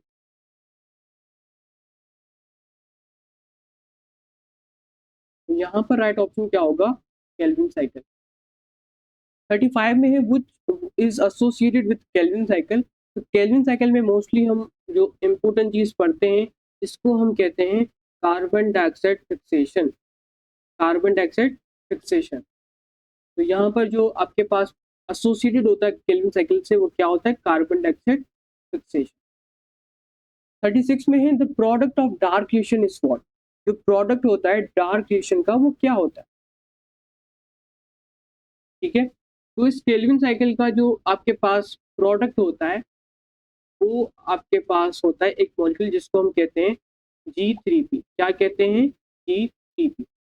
ये G3P को अगर मैं आपको कहूँ कि ये G3P क्या है, तो इसको हम कहते हैं glyceraldehyde, glyceraldehyde 3 phosphate, glyceraldehyde 3 phosphate. ठीक है, ये बेसिकली आपके पास फर्स्ट ये बनता है, फिर ये खुद आगे जाकर कन्वर्ट हो जाता है किसके अंदर, ग्लूकोज के अंदर। आप कन्वर्ट कर सकते हैं। ठीक है, तो यहाँ पर राइट ऑप्शन क्या होगा आपके पास, G3P। 36 में ये ऑप्शन। 37 में कह रहा है आपके पास if 12 NADPH are used in the Calvin cycle, then how many glucose molecule will be formed? अगर आपके पास 12 NADPH Calvin cycle में यूज हो रहे हैं, देन आपके पास ग्लूकोज मॉलिक्यूल कितनी बनेंगे इन 12 NADPH में से। देखिए, ये आपके पास यहाँ पर थोड़ी सी मैथमेटिकल कैलकुलेशन यूज हो रही है, तो यहाँ पर मैं सिंपली यहाँ पर एक्सप्लेन करूँगा एक ग्लूकोज मॉलिक्यूल के लिए आपको कितनी रिक्वायरमेंट है। एक ग्लूकोज मॉलिक्यूल के लिए हमें चाहिए 6 मॉलिक्यूल ऑफ कार्बन डाइऑक्साइड, और क्या चाहिए, और हमें चाहिए 12 मॉलिक्यूल ऑफ NADPH। ठीक है, और इसके अंदर जो ATPs हमें चाहिए वो कितनी है, 18 ATPs, 18 ATPs चाहिए। ये तीनों जब आपके पास होंगे, जब ये तीनों केल्विन साइकिल के लिए रिक्वायर्ड होंगे और ये तीनों अवेलेबल होंगे, तब जाकर आपके पास मिलता है एक मॉलिक्यूल ऑफ ग्लूकोज। तो एक मॉलिक्यूल ऑफ ग्लूकोज के लिए ये तीनों चीज़ों आपके माइंड में होनी चाहिए कि आपको 6 कार्बन डाइऑक्साइड मॉलिक्यूल, 12 NADPH और 18 ATPs रिक्वायर्ड होती हैं। तो यहाँ पर राइट ऑप्शन क्या होगा, यहाँ पर 12 की बात कर रहा था तो 12 के लिए सिर्फ हमें एक ही ग्लूकोज मॉलिक्यूल मिलेगा, प्रोड्यूस हो जाएगा। 38 के अंदर कह रहा है the Calvin cycle is also known as C3 pathway. Calvin cycle को हम C3 पाथवे भी बोलते हैं, ठीक है। क्यों बोलते हैं? ऑप्शन ए में कह रहा है initial incorporation of 3 carbon dioxide molecule. इसलिए बोलते हैं क्योंकि आपके पास यहाँ पर कार्बन डाइऑक्साइड के जो 3 मॉलिक्यूल होते हैं वो इन्वॉल्व हो जाते हैं इसके अंदर। बी में कह रहा है प्रोडक्शन ऑफ 3 कार्बन G3P। यहाँ पर बेसिकली 3 कार्बन वाला ऑर्गेनिक कंपाउंड बनता है जिसका नाम है G3P, इस वजह से कहते हैं। ऑप्शन सी में कह रहा है यहाँ पर बनता है 3PGA, इस वजह से कहते हैं। या इस साइकिल के अंदर 3 स्टेप होते हैं, दैट्स व्हाई हम इसे C3 पाथवे कहते हैं। तो यहाँ पर जो राइट ऑप्शन आपके पास होगा वो होगा ऑप्शन सी, ठीक है। क्यों सी है? देखें, जब RuBP कार्बन डाइऑक्साइड से कंबाइन होता है ना तो अनस्टेबल 6 कार्बन कंपाउंड आपके पास बन जाता है। और वो अनस्टेबल कार्बन कंपाउंड जो होता है वो इतना अनस्टेबल होता है कि खुद को कुछ ही सेकंड्स के अंदर कन्वर्ट कर देता है 3 कार्बन कंपाउंड के अंदर जिसका नाम है PGA, ठीक है। तो यहाँ पर राइट ऑप्शन क्या होगा? सी होगा। 39 के अंदर कह रहा है for fixing 3 molecule of carbon dioxide in Calvin cycle what is needed, what is required. अगर हमें 3 molecule of carbon dioxide fix करने हैं केल्विन साइकिल में तो हमें क्या क्या चीजें रिक्वायर्ड है, चले देखते हैं इसे। अगर हम एक कार्बन डाइऑक्साइड की बात करें, अगर हम एक कार्बन डाइऑक्साइड की फिक्सेशन करवा रहे हैं तो एक कार्बन डाइऑक्साइड के फिक्सेशन के लिए हमें 2 चीज़ें चाहिए, ATP चाहिए और हमें दूसरी चीज़ चाहिए जिसका नाम है NADPH। ये दोनों लाइट डिपेंडेंट रिएक्शन से मिलते हैं, ठीक है। तो एक कार्बन डाइऑक्साइड की फिक्सेशन के लिए ATP जो हमें चाहिए होता है इट विल बी द 3, और NADP जो होता है वो आपके पास कितना होता है? 2 होता है। बट अगर मैं बात करूं कि मुझे एक कार्बन डाइऑक्साइड की फिक्सेशन नहीं करवानी, मुझे करवानी है 3 कार्बन डाइऑक्साइड की फिक्सेशन, तो मैं क्या करूंगा? सिंपली मल्टीप्लीकेशन करूंगा, 3 multiply by 3 and 3 multiply by 2, तो ये आपके पास आएंगे 9 ATPs और ये आपके पास आएंगे 6 NADPH। तो यहाँ पर जो राइट ऑप्शन होगा वो होगा आपके पास 9 ATPs और 6 NADPH2, ठीक है, ये ऑप्शन। आगे देखें 40 NADH is oxidise during. NADH oxidise कब होता है वो आपसे पूछा गया है। देखिए, ऑक्सीडेशन मतलब लॉस ऑफ इलेक्ट्रॉन का मतलब है कि जब आपके पास NADH से क्या बनेगा? आपके NAD पॉजिटिव बनेगा, ठीक है। और ये जो ऑक्सीडेशन होती है ये कहाँ पर होती है? ये मैंने आपको लेक्चर्स में बताया हुआ है। ये जो ऑक्सीडेशन होती है ये हम पढ़ते हैं इसके अंदर लैक्टिक एसिड फर्मेंटेशन के अंदर, वहाँ पर ये प्रोसेस होता है। ये प्रोसेस क्या होता है, कैसे होता है, क्यों होता है, ये सारी चीज़ें मैं लेक्चर में बता चुका हूँ। तो ये आपके पास जस्ट प्रैक्टिस सेशन है, दैट्स वाई मैं यहाँ पर आपको करेक्ट एक्सप्लेनेशन दूंगा। टॉपिक कंप्लीट नहीं पढ़ा सकता, वो मैंने पढ़ा दिया आपको, वो आप देख सकते हैं। 41 में कह रहा है विच of the following can perform anaerobic respiration. कौन होता है जो एनारोबिक रेस्पिरेशन परफॉर्म करता है? देखिए, जो आपके पास बैक्टीरियाज होते हैं, आपके पास यीस्ट होती है, आपके पास स्केलेटल मसल्स होते हैं, ये सारे के सारे आपके पास एनारोबिक रेस्पिरेशन यानी फर्मेंटेशन परफॉर्म कर सकते हैं। तो यहाँ पर जो राइट ऑप्शन होगा वो होगा डी। 42 में कह रहा है the amount of energy extracted are get from glucose molecule during respiration without oxygen. अब ये आपके पास जो है वो कीवर्ड है, रेस्पिरेशन ऐसी जिसमें ऑक्सीजन इन्वॉल्व ना हो, तो उस रेस्पिरेशन को हम क्या कहते हैं? इस रेस्पिरेशन का हम नाम देते हैं एनएरोबिक रेस्पिरेशन। और एनएरोबिक रेस्पिरेशन के बारे में मैंने आपको बताया है कि अगर वहाँ आपके पास ग्लूकोज है और वहाँ से आपको एनर्जी एक्सट्रैक्ट करनी है, वहाँ से हासिल करनी है, तो आपको कितनी मिलेगी? 2% मिलेगी। कितनी मिलेगी आपके पास? वो मिलेगी 2%, ठीक है। 2% आपको एनर्जी मिलेगी ग्लूकोज से। जब आप उसकी ब्रेकडाउन करेंगे या एनारोबिक रेस्पिरेशन की बात करेंगे तो आपको जस्ट 2% ही ATP आपको मिलेगी। आगे आपके पास है in cellular respiration the product formed as a result of energy release is called dash. Option A है आपके पास एटीपी, ऑप्शन बी है ऑक्सीजन, ऑप्शन सी है एनएडीएच, ऑप्शन डी है ग्लूकोज। देखिए सेल्यूलर रेस्पिरेशन का जो मेन पर्पस ये आपके पास क्या होता है, ग्लूकोज से एनर्जी निकालकर एटीपी यानी यूजेबल एनर्जी करेंसी में स्टोर करना। तो सेल्यूलर रेस्पिरेशन में क्या हो रहा है, ग्लूकोज से जो एनर्जी आई है हम उसे स्टोर करते हैं किसके अंदर, एटीपी के अंदर। तो ये जो एनर्जी रिलीज होती है कहाँ, किस फॉर्म में आपके पास जाती है, एटीपी के पास जाती है। 44 में आपके पास है the number of ATP molecule during the preparatory phase of glycolysis will be. Glycolysis के दो फेज होते हैं, यहाँ पर जिस फेज की बात की गई है वो है आपके पास इन्वेस्टमेंट फेज या जिसे हम कहते हैं प्रिपरेटिव फेज। तो प्रिपरेटिव फेज में आपके पास दो एटीपी कंज्यूम होती हैं, एक ग्लूकोज को G6P बनाने में और एक आपके पास F6P को F16BP बनाने में। ठीक है, ये सारे शॉर्ट फॉर्म्स मैंने आपको वहां पर बताए थे। 45 में है in plants the energy is release during the process of dash. देखिए फोटोसिंथेसिस में क्या होता है, हम जो सनलाइट से एनर्जी आती है उसको यूज करके एनर्जी को स्टोर करते हैं ग्लूकोज के अंदर। ठीक है, यहाँ पर हो रही है स्टोरेशन की बात हो रही है, लेकिन जो क्वेश्चन के अंदर कह रहा है वो कह रहा है रिलीज हो रही है। तो ये जो रिलीज होती है वो किसके अंदर होती है, रेस्पिरेशन के अंदर होती है आपके पास। 46 में आपके पास के water is release during the conversion of dash. ये भी आपके पास इसी साइकिल से है। ये जो रिएक्शन होता है ना वाटर रिलीज होने का, ये आपके पास बेसिकली होता है एक एंजाइम होता है जिसको हम कहते हैं इनोलेज एंजाइम। क्या होता है आपके पास, इनोलेज एंजाइम।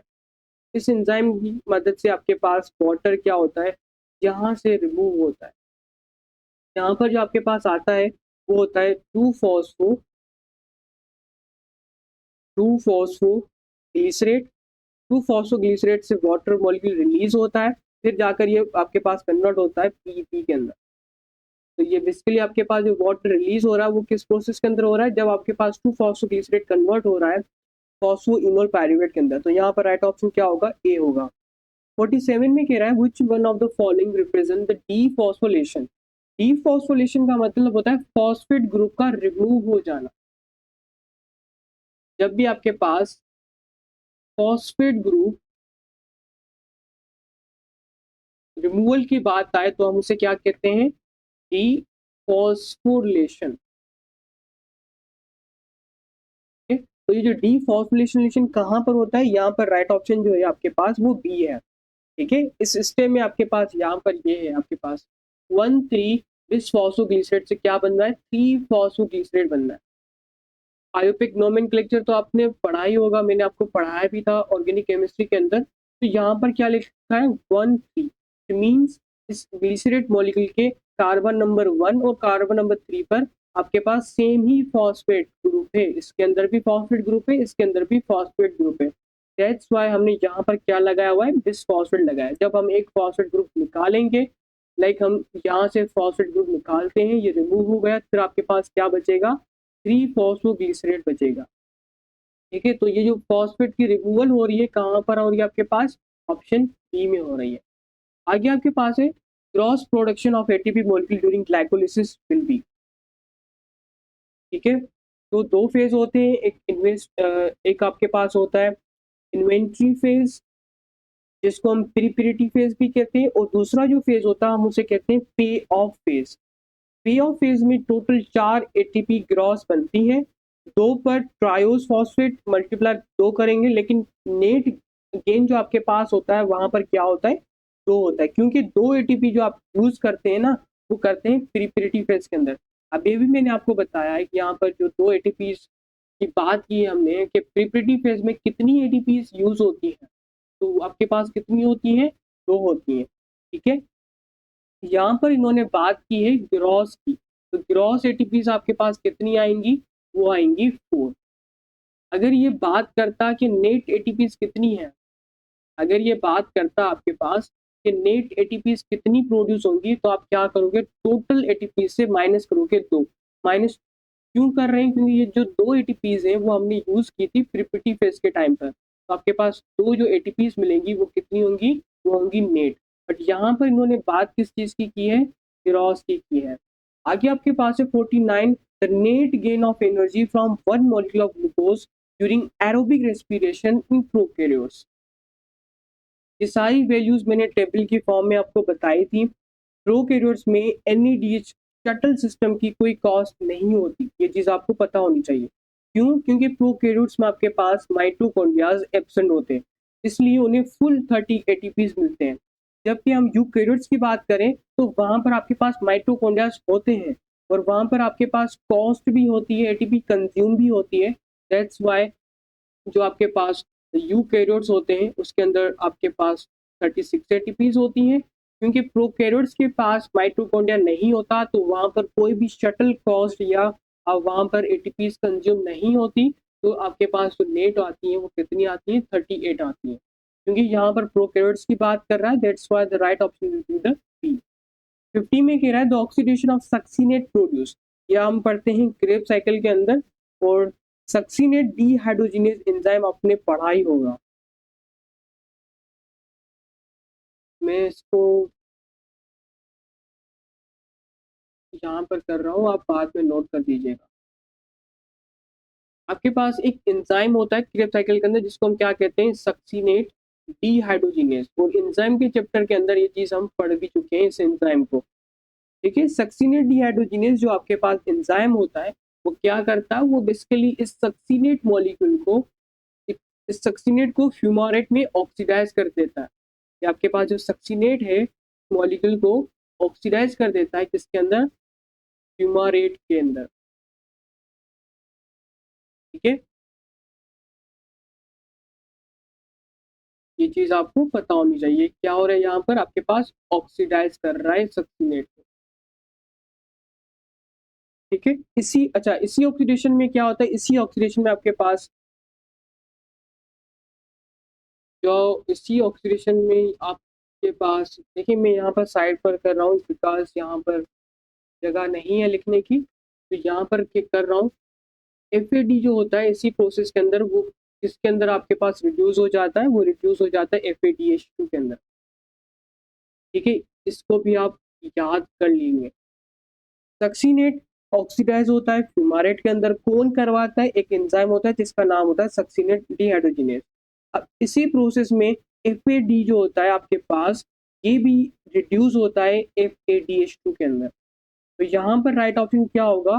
तो ऑक्सीडेशन ऑफ सक्सीनेट प्रोड्यूस करता है कौन? FADH2 प्रोड्यूस करता है, तो बी ऑप्शन यहाँ पर राइट होगा। 51 में कह रहा है both NADH and FADH2 are formed during, ये दोनों कब बनते हैं? क्रेब साइकिल याद है? तो क्रेब साइकिल में हमने पढ़ा था कि क्रेब साइकिल में आपके पास 3 NADH, ठीक है, 3 NADH और आपके पास एक FADH पर टर्न बनता है। मतलब एक क्रेब साइकिल कंप्लीट हुई तो आपके पास 3 NADH बने, फिर एक FADH बना।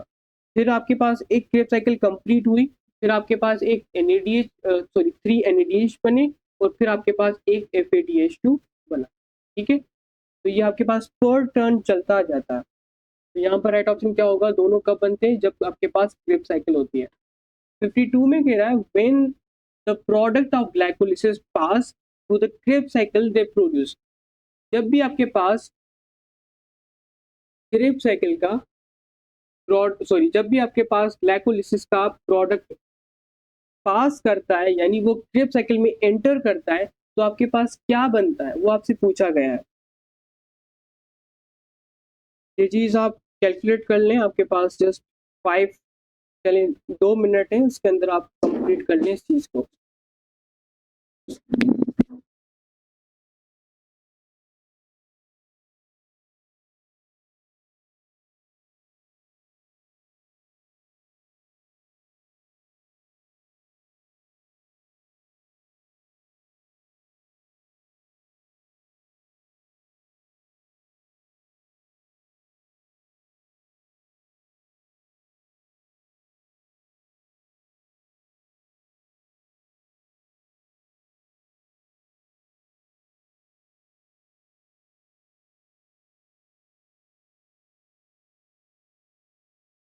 आई होप आपने सही ऑप्शन चूज कर लिया हो।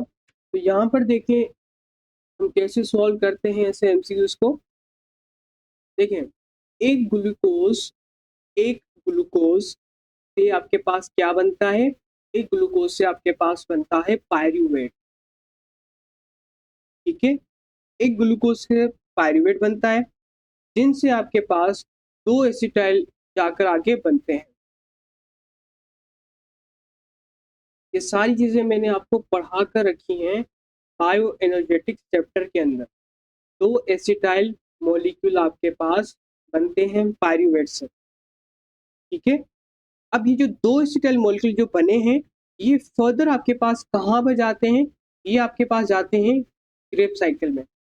कहाँ पर जाते हैं? क्रेब्स साइकिल में जाते हैं। और श्योर यहाँ पर आप ऐसे कर दें, दो एसिटाइल को एंजाइम ए, इसको हम क्या लिखते हैं शॉर्ट फॉर्म में? COA लिखते हैं। ठीक है, तो एक ग्लूकोज से आपके पास बनता है पायरूवेट, और ये जो प्रोसेस होता है ये कहाँ पर होता है? ये होता है आपके पास ग्लाइकोलिसिस के अंदर। ठीक है, अब पायरूवेट से फर्दर दो एसिटाइल को एंजाइम ए बनेंगे। अब ये जो दो एसिटाइल को एंजाइम होते हैं, ये क्रेब्स साइकिल में एंटर करते हैं। ठीक है, और ये आपके पास हर साइकिल में बनाते हैं? ये दो acetyl co enzyme Krebs cycle में क्या बनाते हैं?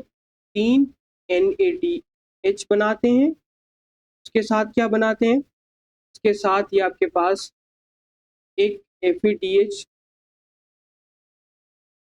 बनाते हैं, और एक आपके पास क्या देते हैं? ATP बनाते हैं। ठीक है, तो यहाँ पर इन्होंने जो बात की है वो किसकी की है? यहाँ पर देखिए ऊपर स्टेटमेंट में क्या लिखा हुआ है? When the product of glycolysis pass through the Krebs cycle, they produce। ये क्या प्रोड्यूस करेंगे? ठीक है,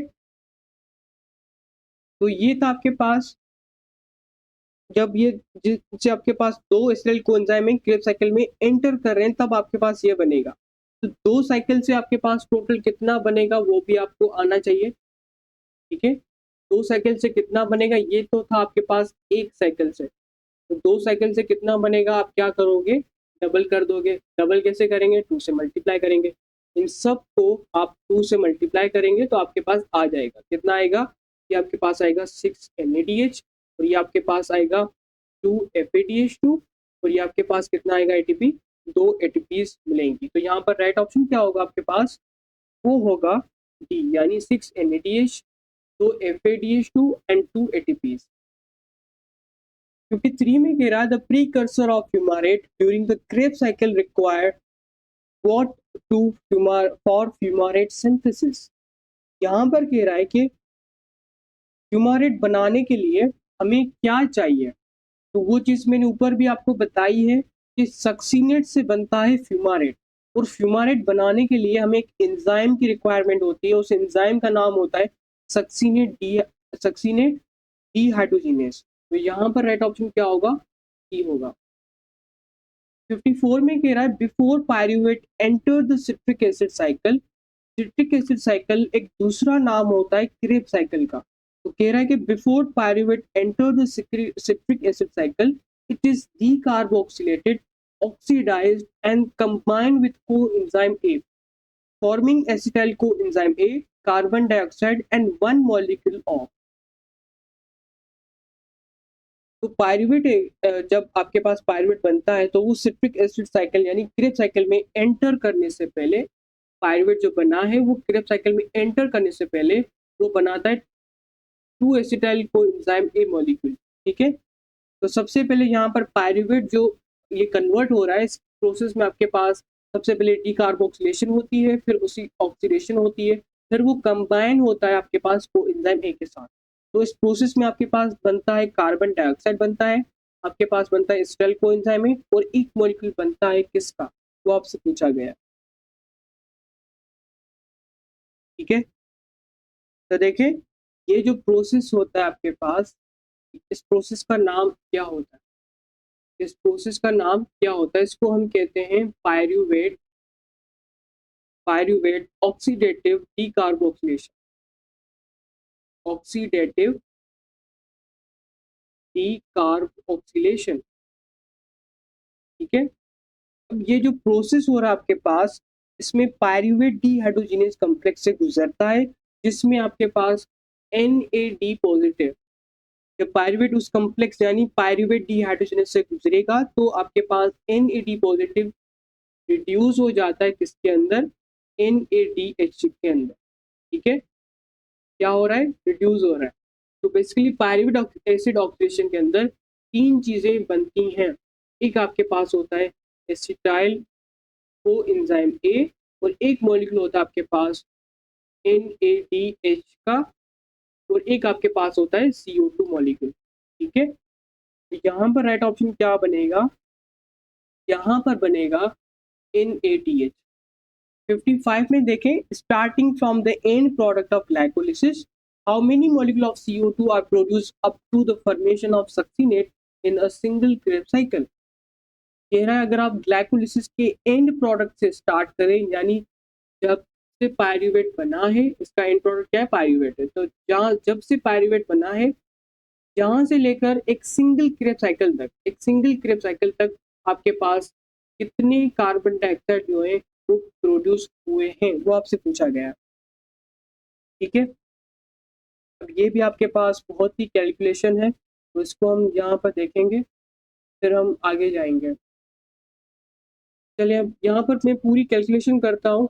देखें, आपके पास एक पायरूवेट बना, ग्लाइकोलाइसिस का एंड प्रोडक्ट है पायरूवेट, ये बना, और ये कन्वर्ट किस में हुआ, ये कन्वर्ट हुआ एसिटाइल को एंजाइम ए के अंदर। ठीक है, अब को एसिटाइल को एंजाइम में बनने वक्त क्या होता है, एक आपके पास कार्बन डाइऑक्साइड रिलीज होता है, वो हमें अभी अभी हमने पढ़ा है।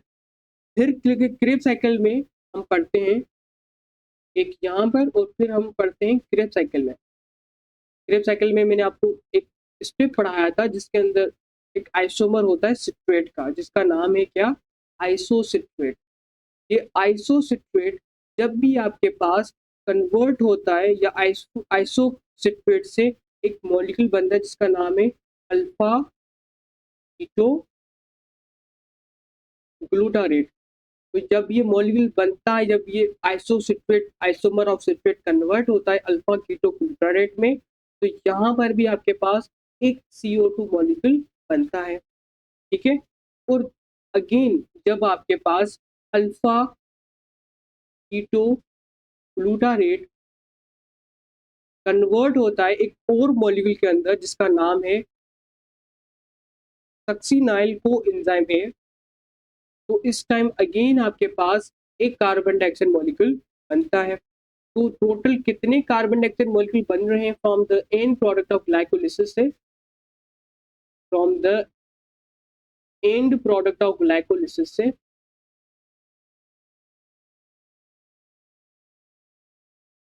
क्रेब साइकिल के एंड तक। और ये मैं बात कर रहा हूँ क्रेब साइकिल का जस्ट सिंगल साइकिल, यानी एक साइकिल की बात कर रहा हूँ।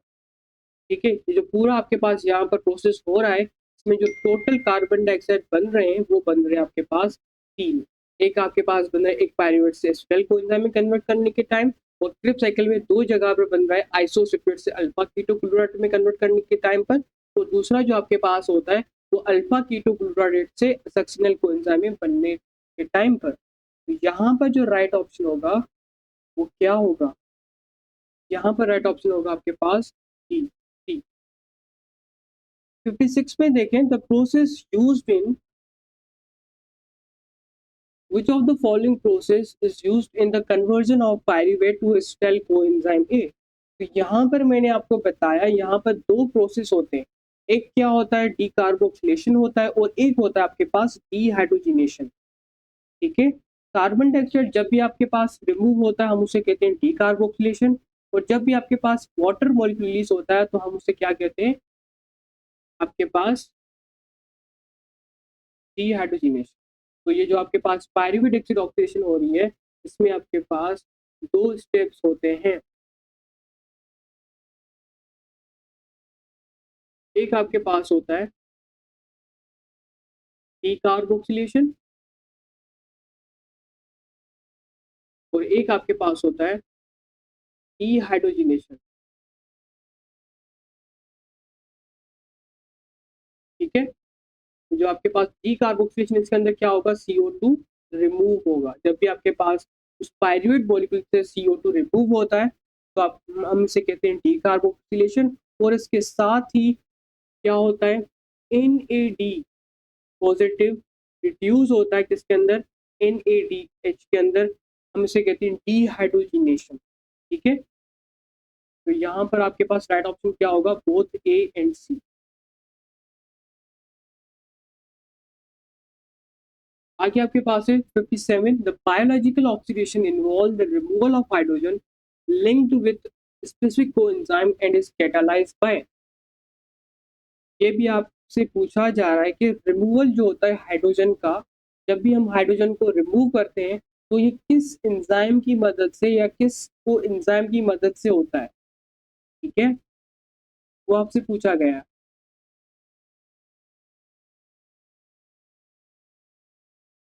ये आपके पास होता है डीहाइड्रोजिनेज एंजाइम की मदद से। ठीक है, डीहाइड्रोजिनेज एंजाइम में क्या होता है, सबस्ट्रेट से हाइड्रोजन रिमूव करके NAD पॉजिटिव या FAD जैसे कोएंजाइम को रिड्यूस किया जाता है। ये चीज आपको पता होना चाहिए। 58 पर चलते हैं, photophosphorylation of ADP during glycolysis occur via. यानी आपके पास जो ADP है उस ADP को एक फॉस्फोलेशन की जाती है। फॉस्फोलेशन का मतलब है उसको एक इनऑर्गेनिक फॉस्फेट ग्रुप दिया जा रहा है, एक इनऑर्गेनिक फॉस्फेट ग्रुप दिया जा रहा है। उसके नतीजे में आपके पास क्या बन रहा है, ATP बन रहा है। और ये जो प्रोसेस हो रहा है ये कहाँ पर हो रहा है, ग्लाइकोलिसिस के टाइम पर हो रहा है। कहाँ पर हो रहा है आपके पास, ये प्रोसेस हो रहा है ग्लाइकोलिसिस के टाइम पर। ठीक है, ये जो ATP बनी है इस प्रोसेस को हम क्या नाम देंगे, इस प्रोसेस को हम नाम देते हैं substrate level phosphorylation. Substrate level phosphorylation. ठीक है, ये चीज आपको पता होनी चाहिए। यहाँ पर राइट ऑप्शन क्या होगा, सबस्ट्रेट लेवल फॉस्फोलेशन। 59 में है, before entering the Krebs cycle pyruvate is decarboxylated into. यानी पायरुवेट से आपके पास कार्बन डाइऑक्साइड रिमूव किया जाता है किसके अंदर, आपके पास जब भी आप पायरुवेट से कार्बन डाइऑक्साइड को रिमूव करेंगे, डीकार्बोक्सिलेशन करेंगे, तो आपके पास क्या बनता है, एसिटाइल कोएंजाइम A बनता है। 60 में कह रहा है, during the respiratory chain of cellular respiration cytochrome C oxidise. देखिए सबसे पहले ये सारे जो एमसीक्यूज अब आने वाले हैं वो आने वाले हैं इलेक्ट्रॉन ट्रांसपोर्ट चेन से। तो हम इलेक्ट्रॉन ट्रांसपोर्ट चेन को अच्छे से कवर कर लेते हैं। इलेक्ट्रॉन ट्रांसपोर्ट चेन, ये जो सीक्वेंस मैं बनाते जा रहा हूँ इसको आप अपनी नोटबुक में जरूर नोट कीजिएगा। आपके पास क्या होता है, आपके पास होता है को एंजाइम Q। ठीक है, अभी को एंजाइम Q के बाद आता है साइटोक्रोम B, फिर आता है आपके पास साइटोक्रोम C1 कॉम्प्लेक्स 1, फिर क्या आता है इसके बाद आता है साइटोक्रोम C, फिर साइटोक्रोम C के बाद क्या आता है, साइटोक्रोम C के बाद आता है साइटोक्रोम A, फिर साइटोक्रोम A के बाद क्या आता है, साइटोक्रोम A3, फाइनल में आपके पास बनेगा ऑक्सीजन। ठीक है, ये जो पूरी सीक्वेंस आप यहाँ पर देख रहे हैं ये आपके पास है इलेक्ट्रॉन ट्रांसपोर्ट चेन, और आपको इसी तरीके से इस चीज को याद रखना है। ठीक है, तो यहाँ पर आप देखेंगे जो साइटोक्रोम C है वो अपने इलेक्ट्रॉन साइटोक्रोम C1 से ले रहा है।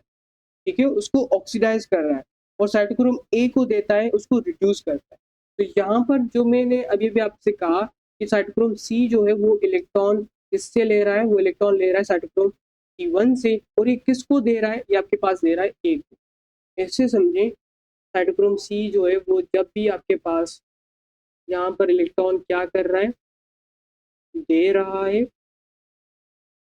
ठीक है, साइटोक्रोम C साइटोक्रोम A को इलेक्ट्रॉन दे रहा है और ये आपके पास यहाँ पर इलेक्ट्रॉन ले रहा है। ठीक है, तो जब भी साइटोक्रोम C अपने इलेक्ट्रॉन साइटोक्रोम C1 से लेगा तो उसको क्या करेगा, उसको ऑक्सीडाइज करेगा। तो साइटोक्रोम C1 को क्या करेगा, ऑक्सीडाइज कर देगा।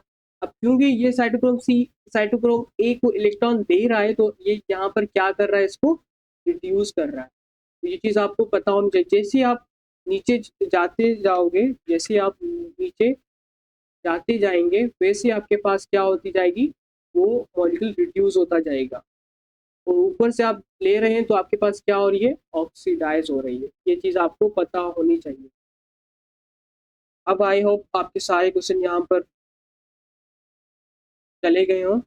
और एक चीज़ और भी आपको पता होनी चाहिए, ये जब आपके पास यहाँ से इलेक्ट्रॉन आ रहे हैं, यहाँ से आपके पास इलेक्ट्रॉन्स आ रहे हैं नीचे की तरफ, ठीक है, जब ये यहाँ पर पहुंच जाएंगे ऑक्सीजन के पास, तो आपके पास पूछा जाता है कि जो फाइनल इलेक्ट्रॉन एक्सेप्टर होता है, फाइनल इलेक्ट्रॉन एक्सेप्टर वो कौन होता है। तो फाइनल इलेक्ट्रॉन एक्सेप्टर जो होता है वो आपके पास कौन होता है, ऑक्सीजन होता है। ठीक है, और ये इलेक्ट्रॉन ट्रांसपोर्ट चेन कहाँ पर होती है, ये भी मैं आपको बता दूं, ये होती है माइटोकॉन्ड्रिया के अंदर। ठीक है, और माइटोकॉन्ड्रिया के अंदर क्यों की जाती है, क्योंकि ये आपके पास इलेक्ट्रॉन ट्रांसपोर्ट चेन होती है, वो बेसिकली प्रोटॉन ग्रेडिएंट को क्रिएट करती है। It create the proton gradient. ठीक है, तो अगर ऐसा चीज आता है तो फिर हम अगेन डिस्कस करेंगे। यहाँ पर राइट ऑप्शन क्या होगा, साइटोक्रोम सी किसको ऑक्सीडाइज कर रहा है, जिससे इलेक्ट्रॉन ले रहा है, लेगा उसको ऑक्सीडाइज करेगा। तो साइटोक्रोम सी किस से इलेक्ट्रॉन ले रहा है, वो आपके पास इलेक्ट्रॉन ले रहा है फ्रॉम द साइटोक्रोम बी। ठीक है, साइटोक्रोम बी है, साइटोक्रोम सी वन नहीं है, तो ये चीज़ भी आपको पता होनी चाहिए। साइटोक्रोम बी को हम कभी कभी साइटोक्रोम सी वन भी लिखते हैं। ठीक है, ये चीज़ भी आपको पता होनी चाहिए। एक एक्स्ट्रा चीज़ है, यहाँ पर भी आपको बता दूं कि हम साइटोक्रोम सी वन को साइटोक्रोम बी भी लिख सकते हैं डायरेक्ट। ये बेसिकली एक मिडिल कम आपके पास क्या होता है, मीडिएटर होता है, इस तरीके से समझे। तो चाहे आप इसको रिमूव कर दें, आप डायरेक्ट करना चाहें, ठीक है, आई डोंट नो आपके टेक्स्ट बुक के अकॉर्डिंग क्या लिखा हुआ है, लेकिन चीज़ वरी भी सेम ही रहेगी। वो इलेक्ट्रॉन किससे लेगा, वो इलेक्ट्रॉन लेगा साइटोक्रोम बी से। ठीक है, वो एक एक्स्ट्रा चीज़ मैंने यहाँ पर लिख दी थी, आपके सिलेबस में नहीं है, सो इट्स ओके, मैंने यहाँ से कैंसिल कर दी है। ठीक है, तो ये आपके पास कहाँ पर लेगा, डायरेक्ट आपके पास ये लेगा साइटोक्रोम बी से। तो किसको रिड्यूस करेगा, साइटोक्रोम बी को रिड्यूस करेगा। कॉन्सेप्ट वही रहेगा आपके पास। 61 में है, विच of the following is a final acceptor of electron in the respiratory chain. तो अभी भी मैंने आपको बताया जो फाइनल एक्सेप्टर होता है वो ऑक्सीजन होता है। 62 में है, the electron transport chain in mitochondria is used to. ये भी मैंने आपको बता दिया, अगेन एक्सप्लेन कर देता हूँ। देखिए, इलेक्ट्रॉन ट्रांसपोर्ट चेन के थ्रू हाइड्रोजन आयन मैट्रिक्स से इंटर मेम्ब्रेन स्पेस में पंप किए जाते हैं, जिससे क्या होता है, जिससे प्रोटॉन ग्रेडिएंट बनता है, जो बाद में आपके पास एटीपी सिंथेस एक एंजाइम होता है, उससे एटीपी बनाने में यूज होता है, जिसे हम कहते हैं केमी ऑस्मोसिस। तो यहाँ पर आपके पास ये क्यों हो रहा है, ताकि प्रोटॉन ग्रेडिएंट बन सके। और जब प्रोटॉन ग्रेडिएंट बनेगा तो आखिर में क्या होगा, आपके पास लास्ट में केमी ऑस्मोसिस प्रोसेस के थ्रू एटीपी जनरेट हो सकेंगी। Which of the following types of mammalian cell doesn't carry out oxidative phosphorylation? मैंने आपको एक चीज बताई थी, mature red blood cell. Mature red blood cell को हम एक और नाम से भी याद करते हैं, जिसको हम कहते हैं इरिथ्रोसाइट। अब ये इरिथ्रोसाइट जो होते हैं, इनमें माइटोकॉन्ड्रिया नहीं होता। अगेन, इनमें माइटोकॉन्ड्रिया नहीं होते। मेचुरेशन के वक्त निकाल दिए जाते हैं माइटोकॉन्ड्रिया, इसलिए आपके पास ये ऑक्सीडेटिव फॉस्फोरेशन नहीं कर सकते। ये सिर्फ और सिर्फ एनारोबिक ग्लाइकोलिसिस से एनर्जी लेते हैं। तो यहाँ पर राइट ऑप्शन क्या होगा, ए होगा। 64 में कह रहा है, the stage of cellular respiration producing the maximum ATP is called dash. जो सेलुलर रेस्पिरेशन का एक स्टेज है जहाँ पर ज़्यादा से ज़्यादा एटीपी हम बना सकते हैं, उसको हम क्या कहते हैं, उसको हम कहते हैं केमियोस्मोसिस। ठीक है, इससे रिलेटेड मैं आपको बता दूं कि जो ऑक्सीडेटिव फॉस्फोरिलेशन होता है, जो आपके पास ऑक्सीडेटिव फॉस्फोरिलेशन होता है,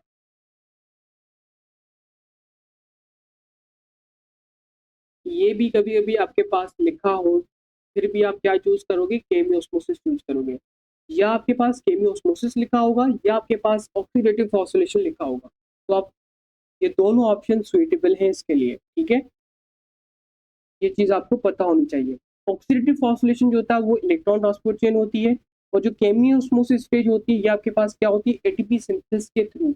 इन दोनों के थ्रू सबसे ज़्यादा एटीपी आपके पास बनते हैं। अगर मैं नंबर बताऊं तो 32 टू 34 एटीपी प्रोड्यूस करता है, जबकि जो ग्लाइकोलिसिस और क्रेब्स साइकिल होते हैं इन दोनों से आपके पास थोड़ी सी एटीपी प्रोड्यूस होती हैं सबस्ट्रेट लेवल फॉस्फोरिलेशन के थ्रू। 65 में है the ATP formation through oxidative phosphorylation involve which stage or which process। जो ATP बनती है ऑक्सीडेटिव फॉस्फोरिलेशन प्रोसेस के थ्रू वो हम उसे कहते हैं केमियोस्मोसिस, ठीक है। तो ऑक्सीडेटिव फॉस्फोरिलेशन का जो मैकेनिज्म होता है वो होता है केमियोस्मोसिस। प्रोटॉन ग्रेडिएंट के थ्रू आप हाइड्रोजन यानी H पॉजिटिव एटीपी सिंथेसिस से पास करवाते हैं, जिससे क्या होता है, प्रोटॉन ग्रेडेड होता है। प्रोटॉन ग्रेडेड बनने के बाद आपके पास क्या बनता है, एटीपी बनता है। तो जो एटीपी फॉर्मेशन प्रोसेस है ऑक्सीडेटिव फॉस्फोरिलेशन के थ्रू वो बेसिकली केमियोस्मोसिस मैकेनिज्म को इन्वॉल्व करता है। 66 में देखें, द फॉस्फोफरक्टोकाइनेज इज इनहिबिटेड बाय। ये आपके पास एक एंजाइम है। जब भी आपके बॉडी में एटीपी की कंसंट्रेशन ज़्यादा हो जाती है तो ये एंजाइम आपके पास इनहिबिट हो जाता है, ये काम करना बंद कर देता है, ठीक है। तो ये कब इनहिबिट होगा, जब हाई कंसंट्रेशन होगी एटीपी की, और जब हाई कंसंट्रेशन होगी एनएडीएच की तो ये आपके पास इनहिबिट करता है पायरूवेट डी कार्बोक्सिलेज को। इसको पायरूवेट डी कार्बोक्सिलेज को इनहिबिट करेगा। या फिर अगर ये ऑप्शन नहीं हो तो आप कह सकते हैं पायरूवेट डी हाइड्रोजिनेज कॉम्प्लेक्स को भी कर सकता है, ठीक है। जब एनएडीएच हाई होता है मतलब सेल को एनर्जी ऑलरेडी अवेलेबल है, तो ये एंजाइम पायरूवेट डिहाइड्रोजिनेज कॉम्प्लेक्स को रोकते हैं, इनहिबिट करते हैं, ताकि फर्दर इस एंजाइम ना बने। बॉडी के अंदर ऑलरेडी एनर्जी है तो न्यू एनर्जी बनाने की कोई नीड नहीं। तो ये एंजाइम आपके पास एसिटाइल को एंजाइम बनाने से रोकते हैं, ठीक है। आगे देखें, an aldo sugar that is intermediate between the respiration and photosynthesis. ये एग्जैक्ट चीज मैंने आपको बताई थी बायोलॉजिकल मॉलिक्यूल के अंदर या बायोमॉलिक्यूल के कार्बोहाइड्रेट चैप्टर के अंदर, टॉपिक के अंदर, वहां पर ये चीज मैंने आपको बताई थी। एक मॉलिक्यूल मैंने आपको बताया था इंटरमीडिएट बनता है, उसका नाम है G3P, ठीक है, ग्लिसरॉल्डिहाइड 3 फॉस्फेट। जो G3P होता है वो दोनों प्रोसेस में कॉमन इंटरमीडिएट होता है। ग्लाइकोलिसिस में भी बनता है और केल्विन साइकिल में भी आपके पास ये बनता है, इसलिए इसे लिंक मॉलिक्यूल भी कहा जाता है, ठीक है। तो यहाँ पर राइट ऑप्शन क्या होगा, सी होगा। 69 में कह रहा है कि ग्लिसरॉल्डिहाइड 3 फॉस्फेट यानी जो G3P है वो कन्वर्ट होता है ग्लूकोज फॉस्फेट के अंदर, और ये प्रोसेस कहाँ पर होता है, ठीक है। देखिए केल्विन साइकिल के अंदर G3P से ग्लूकोज फॉस्फेट क्लोरोप्लास्ट में बनाया जाता है, यानी स्ट्रोमा में बनाया जाता है, ठीक है, जो आगे जाकर आपके पास स्टार्च या सक्रोज बनाने में भी यूज कर सकते हैं। तो ये जो प्रोसेस हो रहा है वो कहाँ पर हो रहा है, वो हो रहा है स्ट्रोमा के अंदर। और जो स्ट्रोमा है वो किसका कंपोनेंट है, वो बेसिकली आपके पास है क्लोरोप्लास्ट का कंपोनेंट। 70 में कह रहा है इन 18 carbon fatty acid is converted into how many acetyl coenzyme A molecule. तो यहाँ पर क्या कह रहा है, फैटी एसिड कन्वर्ट हो रहा है एसिटाइल कोएंजाइम मॉलिक्यूल के अंदर, यानी फैटी एसिड की क्या हो रही है, फैटी एसिड की ब्रेक डाउन हो रही है, उसे तोड़ा जा रहा है, उसको डिकम्पोज किया जा रहा है।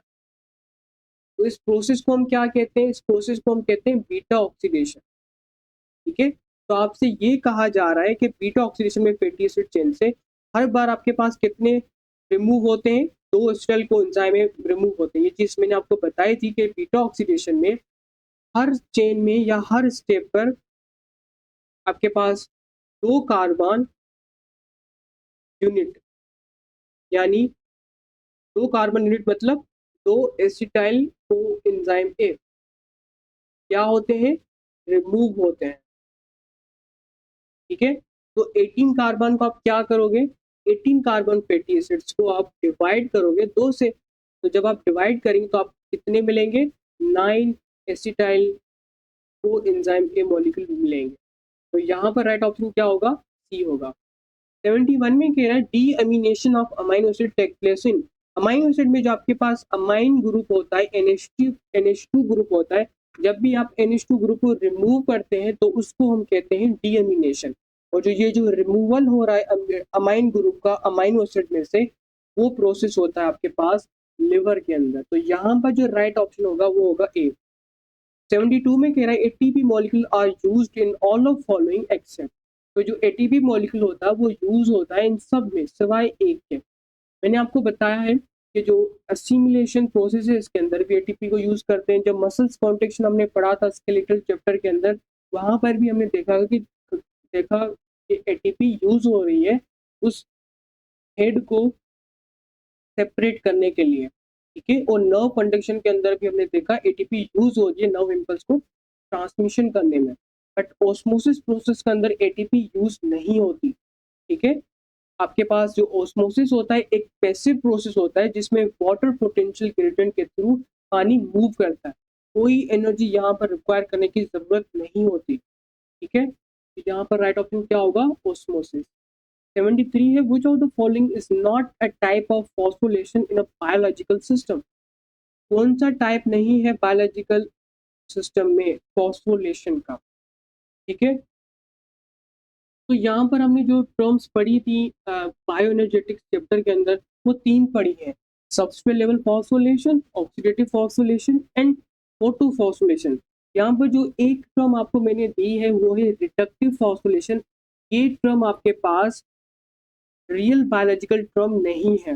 बायोलॉजिकल में सिर्फ तीन टर्म एग्जिस्ट करती हैं, सबस्ट्रेट लेवल, ऑक्सीडेटिव फॉस्फोरिलेशन और फोटोफॉस्फोरिलेशन। तो कभी कभी आपके पास ये होता है कि एग्जाम के अंदर जानबूझकर एक ऐसी न्यू टर्म दी जाती है ताकि आपको कंफ्यूज किया जाए। 74 में आपके पास in ATP high energy bond is the one that link, ATP में एक ऐसा बॉन्ड होता है जिसके पास ज़्यादा एनर्जी होती है, ठीक है।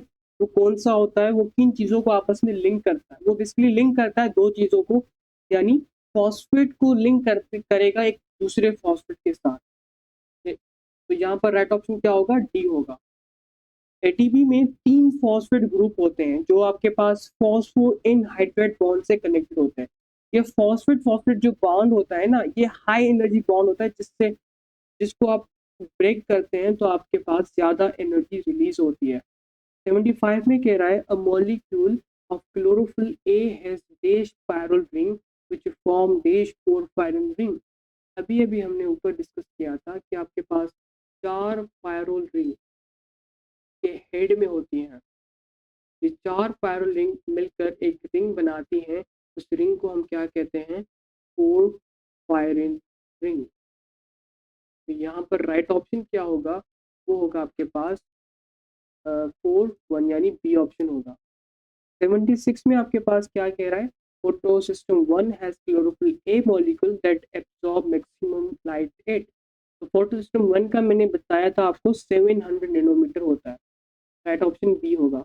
77 में आपके पास which of the following is used in baking, कौन सा बेकिंग में यूज होता है, वो आपके पास होता है एनएरोबिक रेस्पिरेशन यानी डी ऑप्शन, ठीक है। बेकिंग में क्या होता है, यीस्ट यूज करते हैं। यीस्ट आपके पास एनएरोबिक रेस्पिरेशन यानी फर्मेंटेशन करता है जिसमें आपके पास कार्बन डाइऑक्साइड गैस प्रोड्यूस होती है जो डफ का फॉलना यानी राइस में मदद करती है। तो यहाँ पर जो राइट ऑप्शन होगा वो क्या होगा, बी होगा। आगे आपके पास है which statement is true about the inventory phase या इन्वेस्टिंग फेज या प्रिपेरेटरी फेज, जो भी आप कहना चाहें वो सारी टर्म्स मैंने आपको पढ़ा के रखी हैं। तो यहाँ पर कह रहा है कौन सी स्टेटमेंट सही है प्रीपेरेटिव फेज ऑफ ग्लाइकोलिसिस के बारे में। सबसे पहले मैंने आपको बताया कि एटीपी उस फेज के अंदर यूज होती है, इसका नाम ही आपके पास इन्वेस्टरी फेज, इन्वेस्ट करना, तो एटीपी प्रोड्यूस नहीं होती, वहां पर एटीपी बेसिकली कंज्यूम होती है। तो राइट ऑप्शन क्या होगा इसके अंदर, आपके पास ए ऑप्शन होगा, that will be the A option. 79 में कह रहा है the glycolysis pathway involve 10 reactions, each individual reactions require, यानी ग्लाइकोलिटिक या ग्लाइकोलिसिस पाथ में टोटल रिएक्शन कितने होते हैं, वो आपके पास 10 रिएक्शन होते हैं। इस चीज को आप नोट कर दीजिए, इस चीज को लिख लीजिए किसी जगह पर, ठीक है। 10 रिएक्शन, टोटल रिएक्शन जो होते हैं आपके पास कितने होते हैं, 10 होते हैं। और हर रिएक्शन में क्या चीज़, किस चीज़ की ज़रूरत पड़ती है, हाँ जी, एग्जैक्टली आपके पास हर स्टेप में हमने पढ़ा है कि हमें किसी ना किसी खास एंजाइम की ज़रूरत पड़ती है उस रिएक्शन को कैरी आउट करने में। 80 में आपसे पूछा गया है succinate dehydrogenase reduce. Succinate dehydrogenase एक एंजाइम है जो कि हमने क्रेब साइकिल में पढ़ा था। वहां पर हमने पढ़ा था कि सक्सिनेट जब कन्वर्ट होता है, किसके अंदर कन्वर्ट होता है, फ्यूमारेट मॉलिक्यूल के अंदर अंदर कन्वर्ट होता है। तो ये जो कन्वर्जन हो रही है, यहाँ पर एक स्पेसिफिक एंजाइम यूज होता है, उसको हम क्या कहते हैं, सक्सिनेट डिहाइड्रोजिनेज कहते हैं। इसी कन्वर्जन के टाइम पर ये सक्सिनेट डिहाइड्रोजिनेज एंजाइम FAD को रिड्यूस करता है FADH2 के अंदर। ठीक है, तो ये रिड्यूस किसको कर रहा है, ये रिड्यूस कर रहा है आपके पास FAD को। तो यहाँ पर राइट ऑप्शन क्या होगा, FAD होगा, यानी सी ऑप्शन होगा। I think the best will be the, अगर यहाँ पर पॉजिटिव हो।